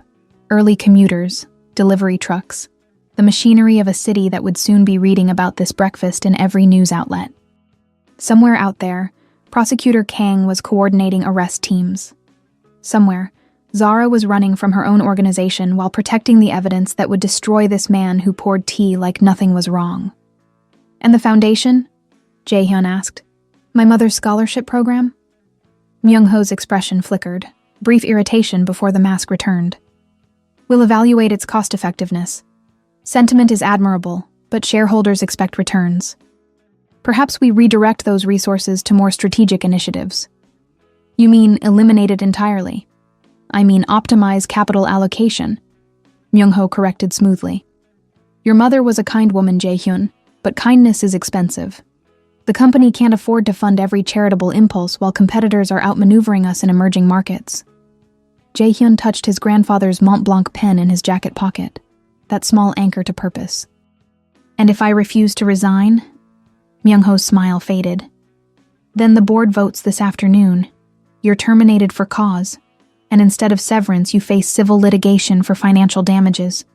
The media narrative becomes uglier, your name becomes more toxic, and you lose everything fighting a battle you cannot win. He leaned forward slightly. I'm offering you an exit with dignity. Take it. Or what? Jae-hyun asked quietly. You activate Plan B? Destroy the evidence? Flee to Switzerland? Let CFO Kim take the fall while you disappear into a comfortable retirement? The temperature in the room dropped 10 degrees. Myung-ho's expression went very still, the kind of stillness that precedes violence or calculation. What exactly are you implying? I'm implying I know about Baekho Investments, about the offshore accounts in the Caymans and Luxembourg, about the 8 years of embezzlement you've disguised as operational expenses. I know about the video where you and Kim discuss framing me. I know about your contingency plan to flee the country if the investigation expands. Jae-hyun set his phone on the table, the audio file cued. And I know you've been planning this since my mother died, that you killed her just as surely as if you'd put a gun to her head. Myung-ho stood abruptly, chair scraping against wood floors. You have no proof. I have 847 pages of proof, Jae-hyun interrupted. Extracted from your personal computer. Authenticated by forensic IT analysis. Currently under review by prosecutor Kang Min-jae, who specializes in chaebol corruption cases and has a reputation for being inconveniently honest. Illegally obtained evidence is inadmissible. In court, maybe. But in the media? In shareholder meetings? In the international business community you've spent 30 years cultivating relationships within? Jae-hyun stood to face him. The evidence doesn't need to be legally admissible to destroy you, uncle. It just needs to be true. Myung-ho's hand moved to his phone, fingers tightening around it. Outside, 3 black SUVs pulled up to the restaurant entrance. Prosecutor vehicles, unmarked but unmistakable. You set me up, Myung-ho said, voice low and dangerous. This breakfast was a trap. No, Jae-hyun replied. This breakfast was a courtesy. A chance to sit across from you one last time and understand why you spent 30 years destroying everything my grandfather built. Why you killed my mother. Why you tried to kill me. I never... You killed them with pressure, isolation, strategic crises timed to break them, Jae-hyun said, his voice finally cracking with the rage he'd been controlling for days. You're just too much of a coward to use a weapon that leaves evidence. But my mother's medical records show stress-induced heart failure at 53. My father died of cardiac arrest at 52. Both of them spent their final years fighting battles on every front while you whispered supportive advice and orchestrated their destruction. The restaurant door opened. Prosecutor Kang entered with 4 officers, badges visible, expressions professionally neutral. SEO Myung-ho, Kang said formally, You are under arrest for embezzlement, fraud, money laundering, and criminal conspiracy. You have the right to legal representation. Myung-ho's face transformed. The practiced patrician mask shattered, revealing something desperate and cornered underneath. This is a family matter. Corporate dispute. You have no jurisdiction. I have judicial authorization, seized documents, and witness testimony, Kang replied calmly. And I have video evidence of you discussing criminal conspiracy in your own words. We can do this quietly or publicly, Director Seo. Your choice. For 5 seconds, Myung-ho looked like he might run. Muscles tensed, eyes calculating exits, the animal response of a predator realizing it's been trapped. But the officers blocked both doors, and his decades of corporate discipline reasserted itself. I want my lawyer, he said coldly. Of course, Kang replied. You can call from the prosecutor's office. They led him out in handcuffs, discreet but visible, the kind of visual that would dominate news coverage for weeks. Jae-hyun watched through the window as his uncle was placed in the vehicle, his expression already shifting from shock to calculation, mind probably racing through legal strategies and political connections. But even powerful men couldn't outrun 847 pages of their own documented crimes. Kang approached Jae-hyun after the vehicles departed.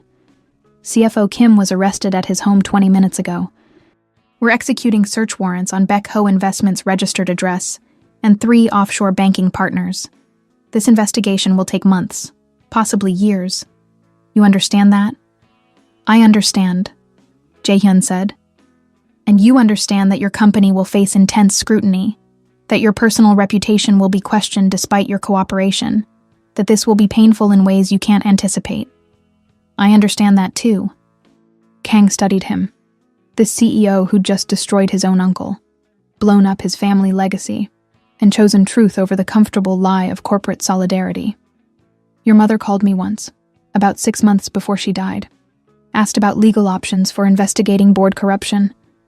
I told her the evidence requirements would be substantial, that accusations without proof would destroy her credibility. He looked uncomfortable with the memory. I told her to be careful. And she was careful. So careful that she died without ever making the accusation public. She was building the case, Jae-hyun said quietly. Collecting evidence, documenting irregularities. She probably knew she'd never see it through. But she started it anyway, hoping someone would finish it. Then you did what she couldn't, Kang said. That's worth something. He left to coordinate the expanding investigation. Jae-hyun remained in the empty restaurant, the breakfast untouched, the morning light streaming through paper windows making everything look gentler than it was. His phone buzzed. Text from Zara. Saw the news. Your uncle is in custody. I'm at the airport, caught between prosecutors who want me arrested and prosecutors who want my testimony. It's complicated, but we did it. The conspiracy is exposed. Whatever happens next, we did the right thing. He typed back, Where are you going? Her response took 3 minutes. Honestly, I don't know. Away from my organization, toward whatever comes next. I testified remotely to Kang's office, gave them everything I had. My part is done. Yours is just beginning. Build something better, Jae-hyun. Build the company your mother wanted. I will. He typed. And Zara? Thank you. For the note. For everything after it. Thank you for trusting someone you had every reason not to trust. That's rarer than you think. The messages stopped. Jae-hyun didn't know if she'd boarded a plane, disappeared into witness protection, or simply vanished the way intelligence operatives did when their missions ended messily. He hoped she found whatever peace looked like for someone who'd burned their entire career to do the right thing. At 9:47 a.m., the news broke simultaneously across every major outlet. SEO Group senior advisor arrested, W4.7 billion embezzlement scheme exposed. Prosecutor, CEO Jae-hyun was framed by uncle in elaborate conspiracy. Breaking, Chaebol corruption case implicates offshore networks, board members. The narrative had shifted. Overnight, Jae-hyun went from suspected criminal to victim of family betrayal to the CEO who'd exposed corruption at cost of his own empire. His phone exploded with messages. Board members requesting emergency meetings, investors demanding clarification, media outlets begging for interviews, international partners expressing concerned support. The machinery of corporate crisis management roared to life, everyone scrambling to position themselves on the right side of the scandal. Mrs. Hong called at 10:15. "Sir, the office is chaos." "What are your instructions?" Jae-hyun looked at the empty restaurant, the untouched breakfast, the morning light that made everything look like possibility instead of wreckage. "Schedule an emergency board meeting for tomorrow morning," he said. "Full transparency. I'm presenting the complete investigation findings, the evidence timeline, everything we know about the embezzlement network. And Mrs. Hong, I'm proposing complete governance restructuring. Independent board majority, external audits, whistleblower protections, the reforms my mother tried to implement before my uncle blocked them. The board will resist. Then they can resign," Jae-hyun said. "Because we're building something different now. Something that might actually deserve the name my grandfather gave it." He hung up, paid for the uneaten breakfast, and walked out into Seoul's morning, a CEO who'd lost his uncle, exposed his family's crimes, and inherited an empire built partially on theft. But empires could be rebuilt, legacies could be rewritten. And sometimes the only way to honor the people who came before was to burn down what they'd built and start over with the truth. Zara made it to Gate 47 at Incheon Airport before her past caught up with her. 2 agents in dark suits, embassy credentials displayed with the casual authority of people who never expected resistance. The man spoke first, voice low enough not to attract attention, but firm enough to communicate this wasn't negotiable. "Special Investigator Carter, you missed your extraction. We're here to escort you to embassy custody pending formal recall proceedings." "I'm aware I missed extraction," Zara replied calmly, not moving from her position near the departure lounge. "I was busy testifying in a criminal investigation. You know, doing the job I was actually trained for before it became about politics instead of justice." The woman stepped closer. "You disobeyed direct orders, compromised an investigation, and potentially violated international intelligence protocols. This isn't a debate, Carter. You're coming with us." "Am I under arrest?" "Not yet," the man said, "but you will be if you don't cooperate. Obstruction of justice, unauthorized intelligence activities, misuse of classified resources. We have 8 charges drafted and ready. Walk with us quietly, and maybe you avoid criminal prosecution." Zara looked at the departure board. Flights to Tokyo, Singapore, San Francisco. A dozen exits from a situation that had no good solutions. She'd known this moment was coming since the night she handed Jae-hyun that note. Had known that choosing truth over orders meant consequences that couldn't be negotiated away with evidence or explanations. "I testified to Prosecutor Kang this morning," she said. "Gave him everything I had. The investigation files, the forensic analysis, my independent conclusions about the conspiracy. That testimony is now part of the Korean criminal case. If you arrest me, if you discredit me publicly, you undermine that case and potentially let a corrupt billionaire walk free because the evidence chain is compromised." The female agent's expression didn't change. "Not our problem. Our problem is an agent who went rogue, ignored protocols, and created an international incident. The Korean investigation can proceed without your testimony. They have documents, videos, financial records. They don't need a disgraced American operative telling them what it all means." "Except I'm the one who found those documents," Zara countered. "I'm the one who connected Baiko investments to the offshore accounts. I'm the one who extracted the video files from encrypted servers. My testimony establishes chain of custody, authentication methodology, forensic validity. Without me, half their evidence is just data without provenance." The male agent checked his phone, received a message, nodded slightly. "We've been authorized to offer you a deal. Resign effective immediately, sign a non-disclosure agreement covering the entire Seoul operation, and disappear quietly into private sector work. In exchange, we don't press criminal charges, and we don't publicly discredit your investigation. And if I refuse, then we arrest you for obstruction, leak that your investigation was unauthorized, and make sure every news outlet knows that the evidence against Seo Myung-ho comes from a rogue agent with credibility issues. You go to prison, he walks free. And the system you tried to fight wins anyway. Zara felt the trap close.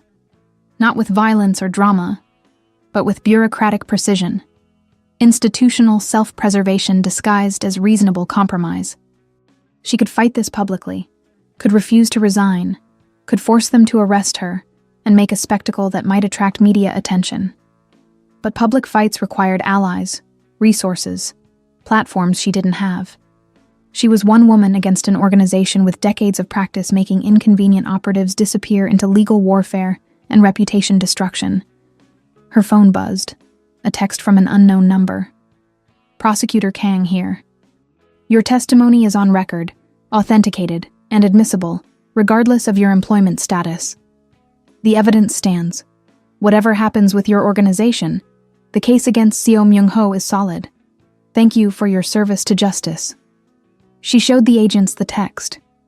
My testimony is already recorded and authenticated. The case doesn't need me anymore. So your leverage is just punishment disguised as pragmatism. Call it whatever you want, the female agent said. You have 60 seconds to decide.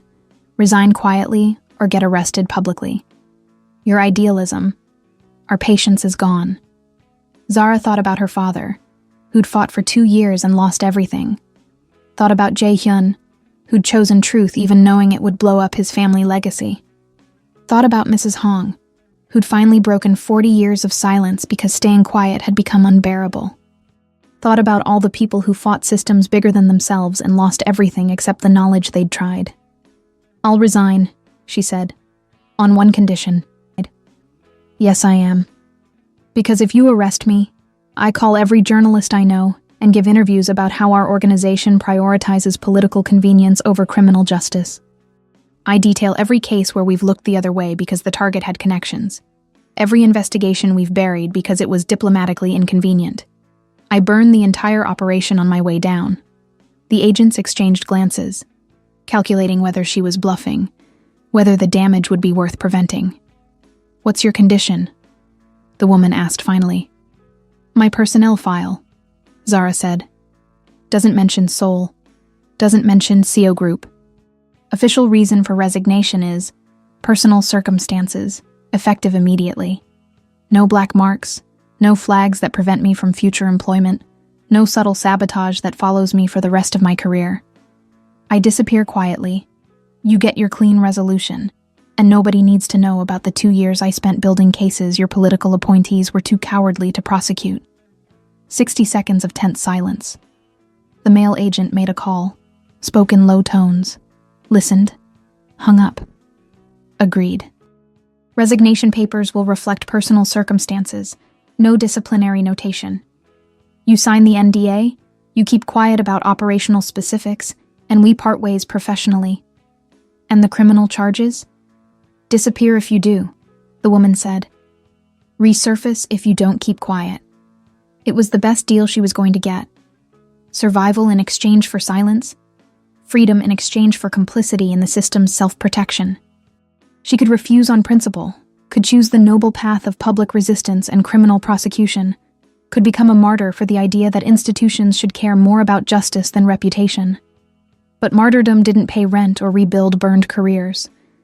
And sometimes survival was the only victory available to people who fought systems designed to destroy them.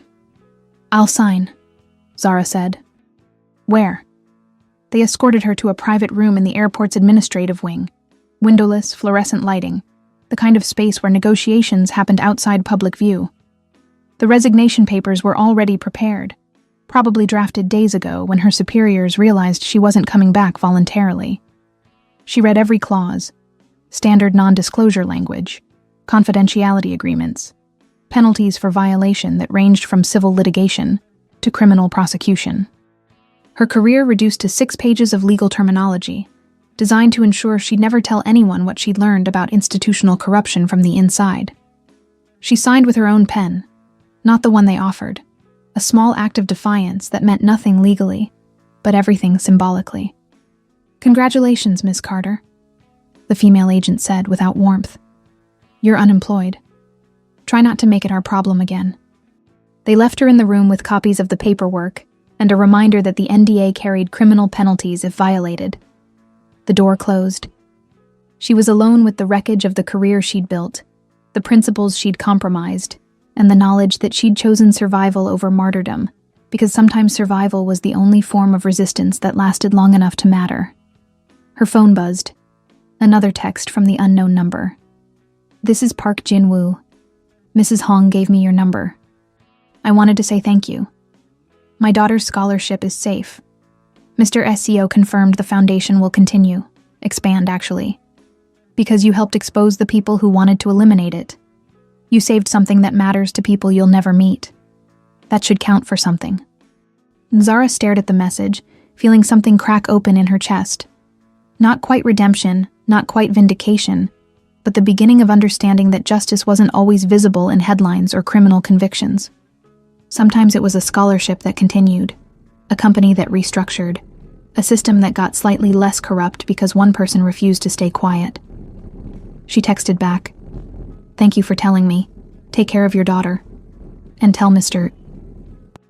SEO to build something worth the cost."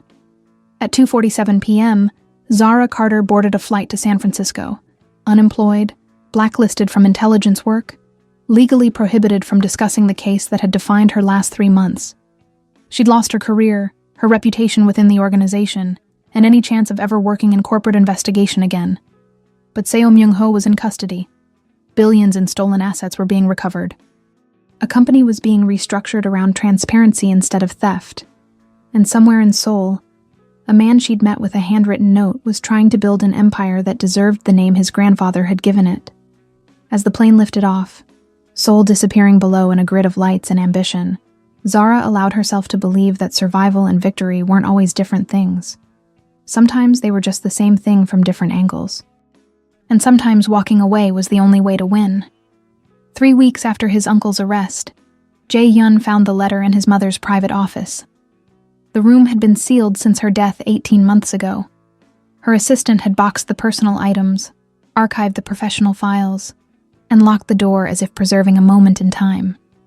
Jae-hyun had avoided entering for months, unable to face the physical evidence of her absence. But the prosecutor's investigation required complete document review, which meant unsealing every office, every archive, every space where evidence might hide. Mrs. Hong had offered to supervise the process, to spare him the emotional weight of sorting through his mother's belongings. He'd insisted on doing it himself. The office was exactly as she'd left it. Traditional Korean aesthetic, mixed with modern efficiency. A low wooden desk facing windows that overlooked the Han River. Calligraphy scrolls on the walls with messages about integrity and perseverance. Her reading glasses still sat on the desk, next to a fountain pen she'd preferred over modern technology. The letter was in the bottom drawer, sealed in an envelope with his name written in her precise handwriting. For Jae-hyun, when you're ready to know. He opened it with shaking hands. The letter was dated 6 weeks before she died. My beloved son, if you're reading this, it means I ran out of time to tell you face-to-face what I've discovered about our family's company. I'm writing this down because I need you to understand that what's coming, the pressure, the stress, the battles that will eventually kill me, weren't accidents.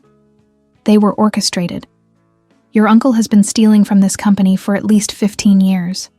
I have evidence, partial, incomplete, but enough to know the scope is massive. I've been documenting it quietly, knowing that if I accuse him publicly without irrefutable proof, he'll destroy me politically before I can destroy him legally. I thought I had more time. I thought I could build the case carefully, present it to the board when every piece was in place, force accountability before the damage became irreparable. I was wrong. The stress of fighting him on every front while pretending I don't know what he's really doing, it's destroying me faster than I anticipated. My doctor says my heart is failing. Stress-induced cardiomyopathy, she calls it.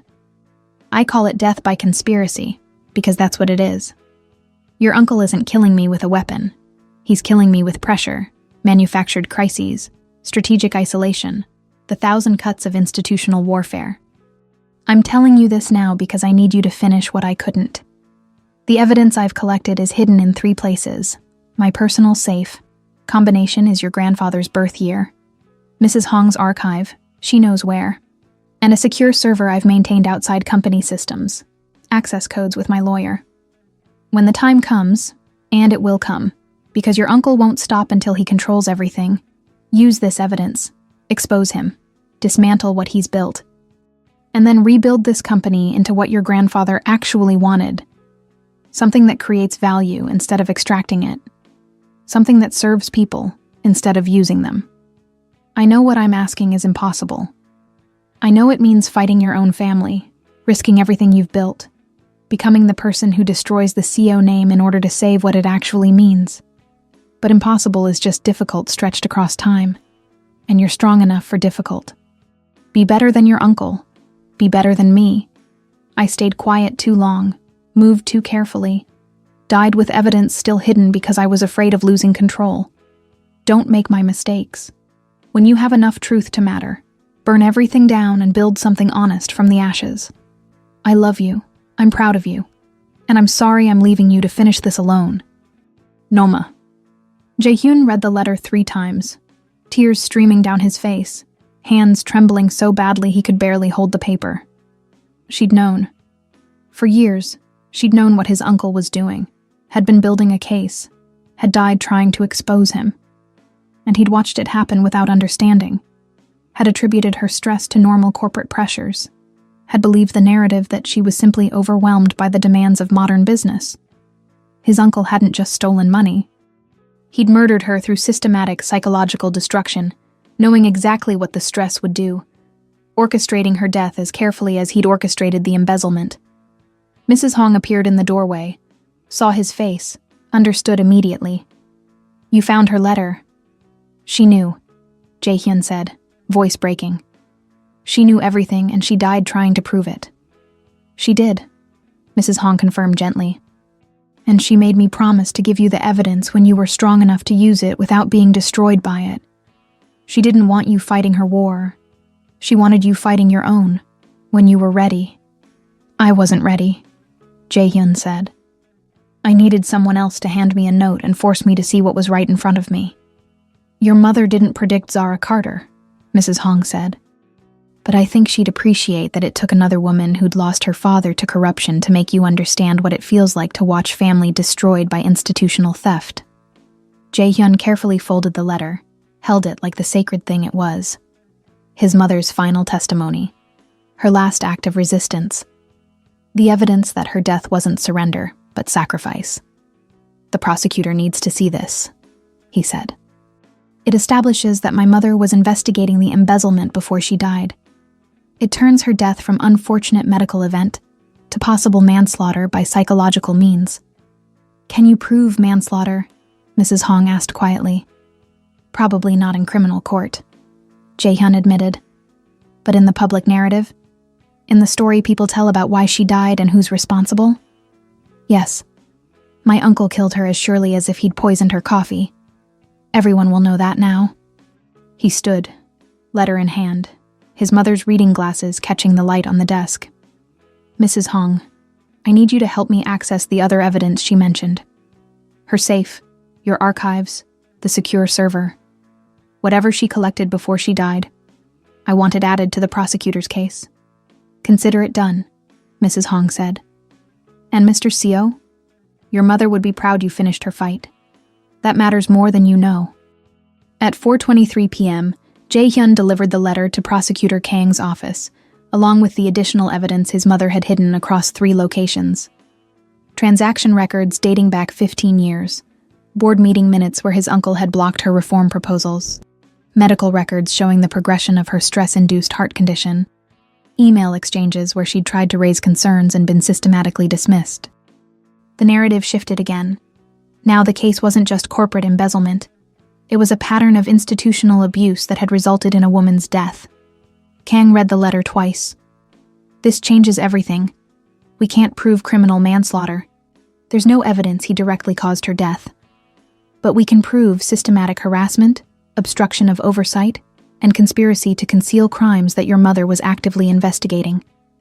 In combination with the embezzlement charges, we're looking at decades of prison time. Good. Jae-hyun said flatly, because he doesn't deserve to walk free after what he did to her. The letter was released to media outlets the next day, by mutual agreement, because public pressure sometimes achieves what legal processes cannot. The headlines transformed overnight. Late CEO's letter reveals years-long fight against embezzlement. Impossible is just difficult stretched across time, murdered CEO's final message to son. SEO matriarch died investigating uncle's crimes. Letter details systematic harassment. Public sympathy swung decisively toward Jae-hyun and his mother.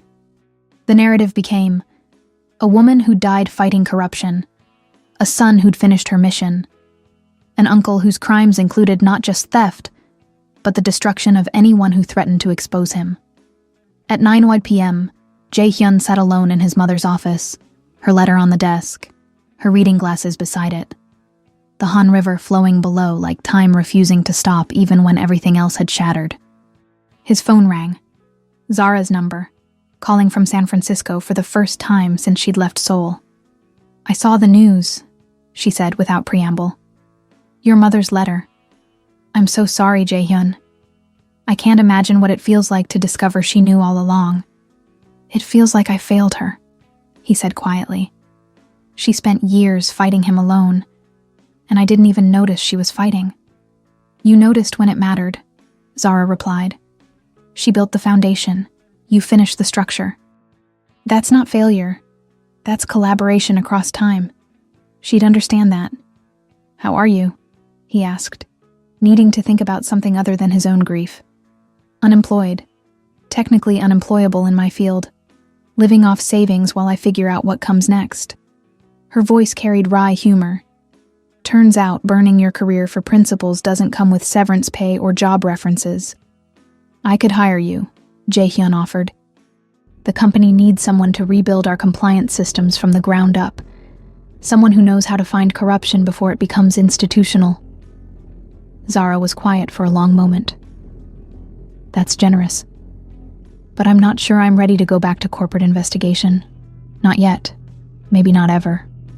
"Then what will you do?" "I don't know," she admitted.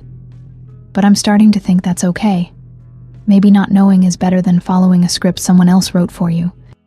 They talked for another 20 minutes, about the trial preparation, about the board restructuring Jae-hyun was proposing, about the strange aftermath of winning a war that cost everything to fight.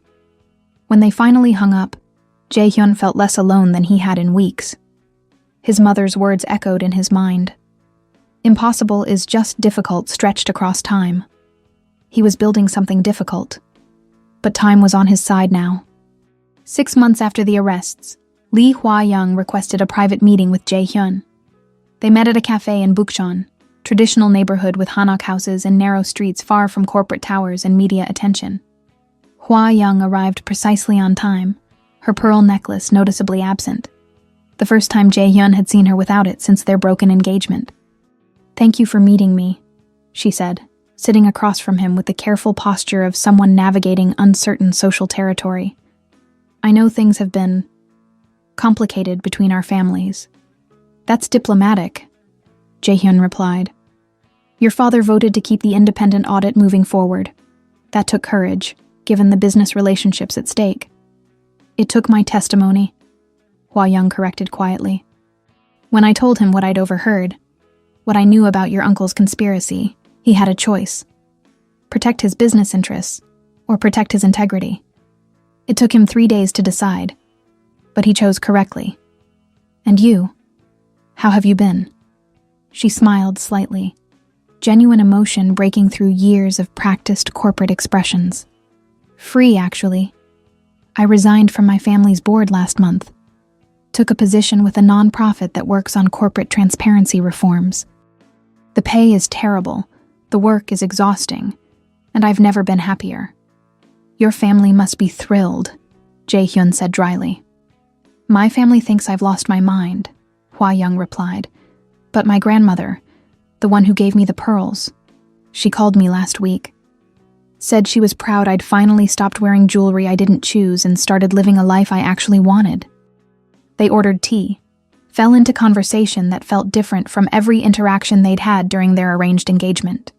Real instead of performed, honest instead of strategic. Hua Young talked about the nonprofit work, about learning to use her Chibal insider knowledge to help reformers understand how corruption actually operated at institutional levels. Jae-hyun talked about the company restructuring, the resistance from old guard board members, the slow progress of building something different. "Do you regret it?" Hua Young asked after a while. "Exposing your uncle? Blowing up your family? Choosing the hard path?" Jae-hyun thought about his mother's letter, about Zara's note that had started everything, about the cost of truth measured in destroyed relationships and rebuilt reputations. Every day, and also never. It's possible to regret the cost without regretting the choice. "That's remarkably mature," Hua Young said. "That's remarkably exhausting," Jae-hyun corrected. "But it's honest. And after years of living in constructed narratives, honest feels important, even when it's difficult." Hua Young reached into her bag, pulled out a small wrapped package, set it on the table between them. "I wanted to give you this. A gift, or maybe an apology, or maybe just an acknowledgement of what we both survived." He opened it carefully. Inside, a fountain pen, elegant and simple, nothing like his grandfather's heavy Mont Blanc, but beautiful in its own right.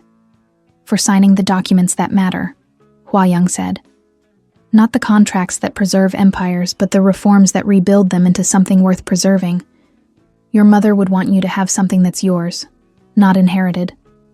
Jae-hyun felt his throat tighten. "Thank you." "And thank you," Hua Young replied, "for showing me what it looks like when someone chooses the right side, even knowing they'll lose everything. I needed to see that before I could do it myself." They finished their tea, parted with the kind of mutual respect that comes from surviving the same war on different fronts.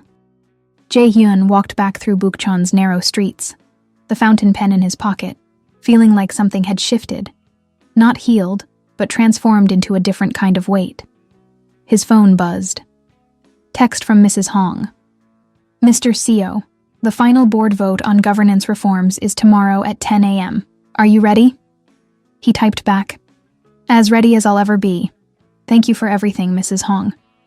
Her response came immediately. "Your mother prepared you for this, even if you didn't know it at the time. Trust that preparation. And sir, she would be so proud of who you've become." That evening, Jae-hyun sat in his mother's old office, now his office, though he'd changed very little about it, and wrote 2 letters. The first was to the employees, explaining the governance reforms he'd be proposing. Independent board majority, external audits, whistleblower protections, profit-sharing structures that distributed company success to the people who actually created it. The reforms his mother had tried to implement before his uncle blocked them at every turn. The second letter was shorter, addressed to Zara Carter in San Francisco. "Dear Zara, tomorrow the board votes on whether to implement the reforms that will turn this company into something different, something that might actually deserve the name my grandfather gave it. I'm terrified they'll reject everything and I'll have fought this entire war only to discover the institution is too broken to rebuild. But then I remember that you handed me a note at the moment I was about to sign away everything, and that single act of courage from a stranger changed the entire trajectory of this story. So I'm writing to say thank you, and to tell you that whatever happens tomorrow, you were right. People who fight for something beyond profit are harder to break than people who only fight for themselves. I hope you've found whatever comes next for you. I hope it's honest, difficult, and worth the cost. Jae-hyun." He sent it without second-guessing, then turned off his computer and sat in the quiet office watching Seoul's lights reflect off the Han River. Tomorrow would determine whether his mother's sacrifice had mattered, whether justice could actually reshape institutions, whether fighting was worth the cost even when victory looked like ruins. But tonight, he allowed himself to believe that impossible was just difficult stretched across time. And he'd already proven he was strong enough for difficult. The boardroom at 9:47 a.m. felt like a courtroom waiting for verdict. 7 board members, restructured after the arrests. 4 new independents Jae-hyun had recruited. 3 holdovers from the old guard who'd survived the investigation by proving they hadn't known about the embezzlement. Director Lee Sang-min sat at his usual position, expression professionally neutral. Mrs. Hong stood near the door with documents prepared, her presence both witness and reminder of institutional memory that refused to stay silent anymore. Jae-hyun stood at the head of the table, his mother's letter framed on the wall behind him now. Not hidden, not archived, but present as the foundation for everything that came next. "Thank you for coming," he began, voice steady despite the stakes. "Today we vote on governance reforms that will fundamentally change how this company operates. I'm not going to pretend these changes will be easy, or that they won't reduce short-term profitability, or that they won't make us less competitive in markets that reward the kind of ruthlessness my uncle practiced." He activated the presentation. Not glossy corporate propaganda, but honest numbers showing exactly what the reforms would cost and what they would gain. Independent board majority means family control gets diluted. External audits mean our financials will be scrutinized by people with no loyalty to the SEO name. Whistleblower protections mean employees can report problems without fear of retaliation. Profit sharing means executives take less so workers receive more. One of the old guard directors, Kim Sung-hoon, raised his hand. "Mr. Seo, with respect, these reforms sound admirable in principle, but disastrous in practice. Our competitors don't operate under these constraints. We'll lose market share, investor confidence, executive talent. We'll lose executives who only care about extraction," Jae-hyun interrupted. "We'll lose investors who prioritize quarterly returns over sustainable growth. We'll lose market share in sectors built on exploitation. And yes, that will be painful.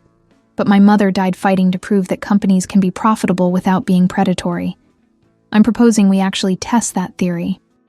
Another director, one of the new independents, spoke up. "The employees are watching this vote. They've seen the evidence of embezzlement, seen what happens when leadership prioritizes profit over people. If we reject these reforms, we tell them nothing has actually changed except the names on the organizational chart." "And the shareholders?" Kim asked. "What do we tell them when stock prices drop because we're voluntarily constraining ourselves while competitors aren't?" "We tell them the truth," Jae-hyun replied, "that we're rebuilding institutional integrity, that long-term stability matters more than short-term gains, and that companies built on sustainable practices outlast companies built on theft. My grandfather built this empire with principles, flawed, incomplete principles shaped by war and survival, but principles nonetheless. We're not abandoning that legacy. We're finally living up to it." Director Lee stood, commanding attention through simple presence. "I've been on this board for 23 years. I watched Mr. Seo's grandfather build this company, watched his father try to maintain it, watched his mother fight to reform it. And I watched Seo Myung-ho slowly poison everything they built because we, the board, failed in our oversight duties." He looked around the table. "We failed because we prioritized convenience over accountability, because we trusted family loyalty more than institutional checks, because we convinced ourselves that profit justified any compromise.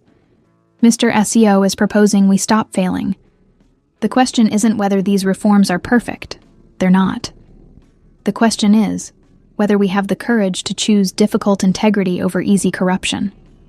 Silence settled over the boardroom, the kind of silence that holds entire futures in balance. "Let's vote," Jae-hyun said. "All in favor of implementing comprehensive governance reforms as outlined?" 4 hands rose immediately. The new independent directors who'd been recruited specifically because they believed institutions could change. Director Lee's hand rose next, slowly, deliberately, a man who'd decided that loyalty to principles mattered more than loyalty to comfortable traditions. 2 hands remained down, Kim Sung-hoon and Park Jin-soo, the old guard who couldn't imagine operating differently than they had for decades.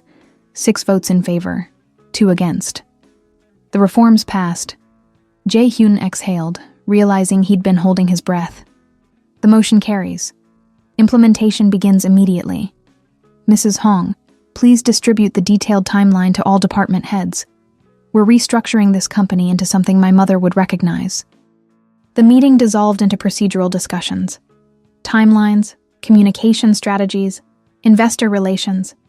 The machinery of institutional transformation grinding into motion. But underneath the logistics, something fundamental had shifted.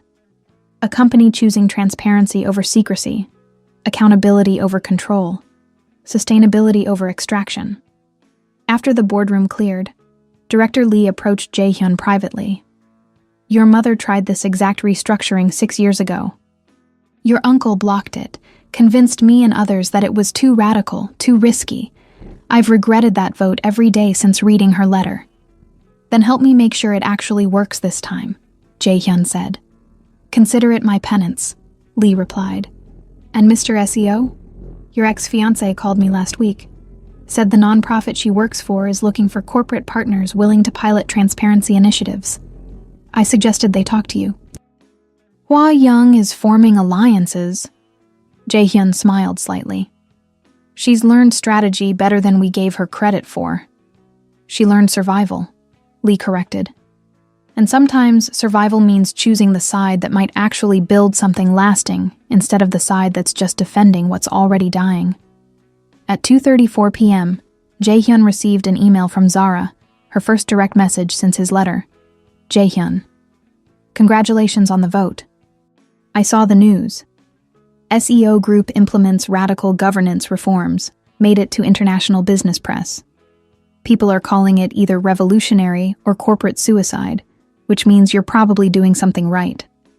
I wanted you to know I've accepted a position with an anti-corruption consultancy based in DC. They work with companies trying to rebuild after institutional failures. Basically, my sole experience turned into a marketable skill set. Who knew burning your career could be a resume builder? I'm coming to Seoul next month for a regional conference. Would you have time for coffee?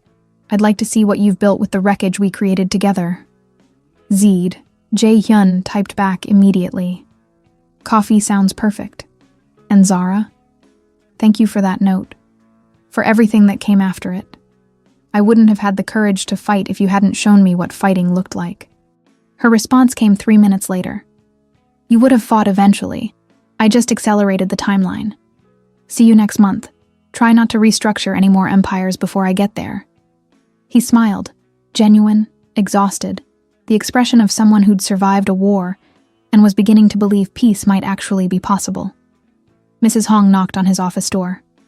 "Sir, Prosecutor Kang called. The trial date has been set, 8 months from now. He says the evidence is comprehensive enough that conviction is almost certain. Your uncle will likely receive a sentence of 20+ years. And Kim?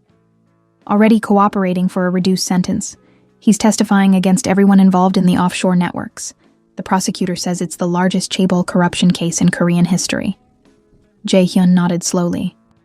Justice, when it finally arrived, looked like paperwork and trial dates and years of prison time that could never actually resurrect the people who died fighting corruption.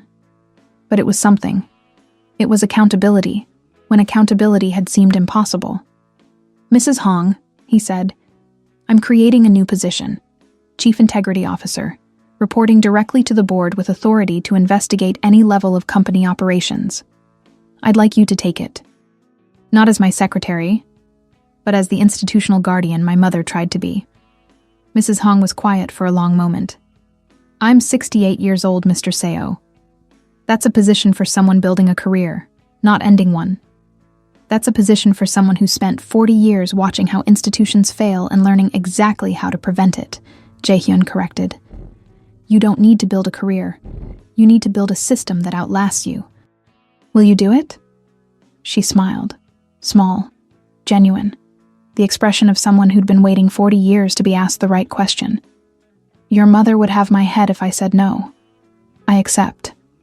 That evening, Jae-hyun stood in front of his mother's framed letter, reading words he'd memorized but still needed to see written down. "Impossible is just difficult stretched across time, and you're strong enough for difficult." He'd been strong enough. Barely. Expensively. With help from strangers who became allies, and allies who became family. But strong enough. Outside his window, Seoul glittered with the same ambition that had always defined it. But now, in this office, in this company, ambition meant building something honest instead of just extracting value from whatever could be exploited. It wasn't victory. Not yet. But it was progress. And progress, stretched across time, eventually looked like transformation. 1 month later, Zara Carter returned to Seoul. Jae-hyun met her at a cafe in Itaewon, neutral territory, far enough from corporate headquarters that they could be two people having coffee instead of CEO and investigator discussing the conspiracy that had almost destroyed them both. She looked different. Less exhausted, more grounded, wearing a leather jacket instead of consultant gray. The worn brown briefcase was gone, replaced by a simple backpack that suggested someone who'd learned to travel lighter. "You cut your hair shorter," Jae-hyun observed. "You look like you've slept in the past month," Zara countered. "That's new."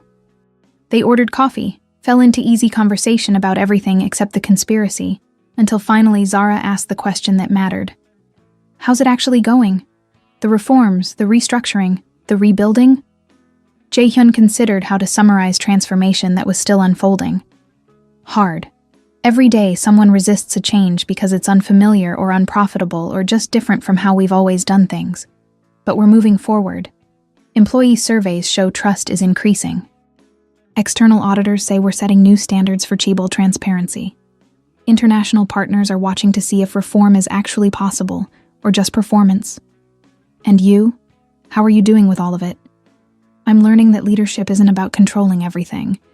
It's about building systems that work even when you're not personally managing every detail. He smiled slightly. Your investigator training is showing up in corporate strategy now. Mrs. Hong keeps catching me looking for hidden corruption in departments that are probably fine. Healthy paranoia, Zara said approvingly. After what you survived, a little vigilance is reasonable. They talked for 2 hours.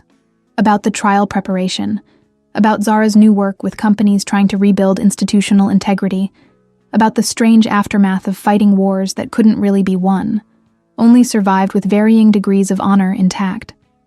I wanted to tell you something, Zara said as they prepared to leave. My father's case, the one that destroyed him when I was 19, they're reopening it. The prosecutor saw news about your uncle's conviction and realized the tactics were identical. They're investigating whether the CEO who framed my father was part of the same offshore networks your uncle used. Jae-hyun felt something tighten in his chest. Zara, that's 15 years too late, she finished. My father died before his name could be cleared. But it matters that the truth is finally coming out, even if he's not here to see it.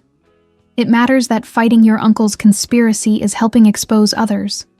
Justice delayed isn't justice denied.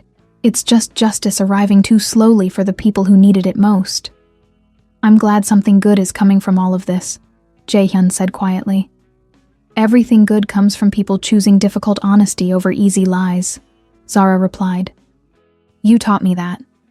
Or maybe we taught each other. They stood to leave, and for a moment the air between them held something unspoken. Not quite romance, not quite partnership, but the deep recognition of people who'd fought the same war and survived it together. If you're ever in DC, Zara said, or if you need someone to audit your compliance systems and make sure no new uncles are building shadow empires, I'll call, Jae-hyun promised. And Zara? That note you gave me at the gala, I still have it, framed in my office next to my mother's letter. They're bookends, where I almost lost everything and where I learned why saving it mattered. Zara smiled, genuine warmth breaking through investigator discipline. Build something worth the cost, Jae-hyun. That's all any of us can do. She left for her conference, and Jae-hyun walked back through Seoul's streets feeling something he hadn't felt in months. Hope that wasn't weighed down by exhaustion, ambition that wasn't corrupted by desperation, the belief that institutions could actually change if the right people fought long enough.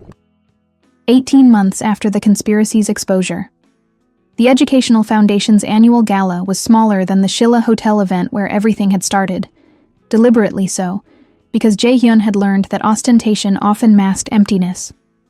200 people filled the hall. Scholarship recipients, their families, foundation staff, board members who'd survived the restructuring, and a few journalists covering what had become Seoul's most watched corporate transformation story. Mrs. Hong, now Chief Integrity Officer, gave the opening remarks with the quiet authority of someone who'd spent 40 years preparing for this role. Park Jin-woo, promoted to Chief Technology Officer, presented the new transparency dashboard that made company financials accessible to all employees. Li Huayang, representing her nonprofit, announced a partnership that would help other chaebols implement similar reforms. And Jae-hyun stood at the side of the stage, holding the fountain pen Huayang had given him, watching something his mother had died trying to build finally take shape in the world. His phone buzzed. A text from Zara, who couldn't attend but had sent a message timed for the event. Remember when this seemed impossible? Turns out, impossible was just difficult stretched across time. Proud of you. Zed. When it was his turn to speak, Jae-hyun walked to the podium with his mother's framed letter visible on the screen behind him. 18 months ago, he began. Someone I'd never met handed me a note that said I'd been betrayed. That note started a chain of events that destroyed my family's reputation, exposed billions in theft, sent my uncle to prison, and forced this company to confront the difference between legacy and integrity. He paused, letting the weight of that history settle over the room. My mother spent the last years of her life fighting to make this company something more than an extraction machine disguised as a family business. She died before she could finish that fight. But she left behind a letter that said something I think about every day. Impossible is just difficult stretched across time, and you're strong enough for difficult. The room was silent, except for the rustle of formal clothes and the quiet breathing of 200 people waiting for the moral of a story still being written. We're not finished transforming this company, Jae-hyun continued. Every day brings new resistance, new challenges, new moments where choosing integrity over profit feels like choosing to lose. But we're proving that companies can be profitable without being predatory, that transparency doesn't destroy value, and that the hardest side, the side that requires courage instead of just capital, is the only side worth fighting for. He held up the fountain pen Huayang had given him. This pen was a gift from someone who taught me that choosing the right side means losing everything you thought defined you so you can build something that actually matters. And these scholarships, he gestured to the recipients in the audience, are proof that the right side wins, eventually, if you're stubborn enough to keep fighting even when victory looks like ruins. Applause filled the hall. Genuine, earned, the sound of people who'd watched an institution choose transformation over preservation. After the speeches, Jae-hyun stood near the windows overlooking the Han River, the same view from his mother's old office. Director Lee approached, carrying 2 glasses of champagne. Your mother would be impossible to live with right now, Lee said, offering 1 glass. She'd be critiquing every detail, demanding faster progress, asking why we haven't reformed 10 other chaebols yet. Jae-hyun laughed. She'd also be crying proud tears when nobody was looking. That too, Lee agreed. The trial verdict came through this afternoon. Your uncle received 23 years, no possibility of early parole. Kim got 12 years for cooperation. The offshore banking partners are facing charges in 3 countries. Justice, when it finally arrived, looked like numbers and years that could never actually resurrect the dead or undo the damage. But it was something. It was accountability when accountability had seemed impossible. And the company? Jae-hyun asked. Stock price stabilized after the initial drop. International partners are expressing renewed confidence. Employee retention is at record highs. The reforms are working, slowly, expensively, but working. You've proven that doing the right thing doesn't always destroy you. Sometimes it just transforms you into something different. They stood in comfortable silence, watching the city lights reflect off the river, soul glittering with the same ambition that had always defined it. But now, for this company at least, ambition meant building something honest. Jae-hyun's phone buzzed one more time. Another message from Zara. P.S. That note I gave you. You've been betrayed. Meet me in the back. I've written hundreds of reports, testified in dozens of cases, but that's still the best 9 words I've ever written. Sometimes changing everything starts with just telling someone the truth they need to hear. Keep telling that truth. Zed. He typed back. And sometimes survival means trusting someone you have every reason not to trust. Thank you for being that person, for everything that came after that note. The gala continued around him. Scholarship recipients sharing their stories, families celebrating opportunities that corruption had almost destroyed. employees witnessing proof that their company could actually be what it claimed to be. It wasn't a perfect ending. There were still battles to fight, still resistance to overcome, still moments when choosing integrity over profit felt like choosing to fail. But it was honest. It was difficult. And it was worth the cost. Because impossible was just difficult stretched across time. And Jae-hyun had learned he was strong enough for difficult. The city lights glittered below like a promise that transformation, no matter how painful, was always possible if you were brave enough to burn down what needed burning and build something true from the ashes. His mother's letter hung in his office, a reminder of where he'd come from. Zara's note hung beside it, a reminder of the stranger who'd forced him to see what was right in front of him. And the fountain pen sat on his desk, ready to sign the documents that would keep building something different. Something that might actually deserve the legacy his grandfather had tried to create, and his mother had died defending. The war was over. The work was just beginning. And for the first time in 18 months, Jae-hyun believed that the hardest side, the side built on truth instead of convenience, on transparency instead of control, on difficult integrity instead of easy corruption, was finally winning. Not because it was easy, but because people who fought for something beyond profit were always harder to break than people who only fought for themselves. And that truth, stretched across time, eventually looked like victory.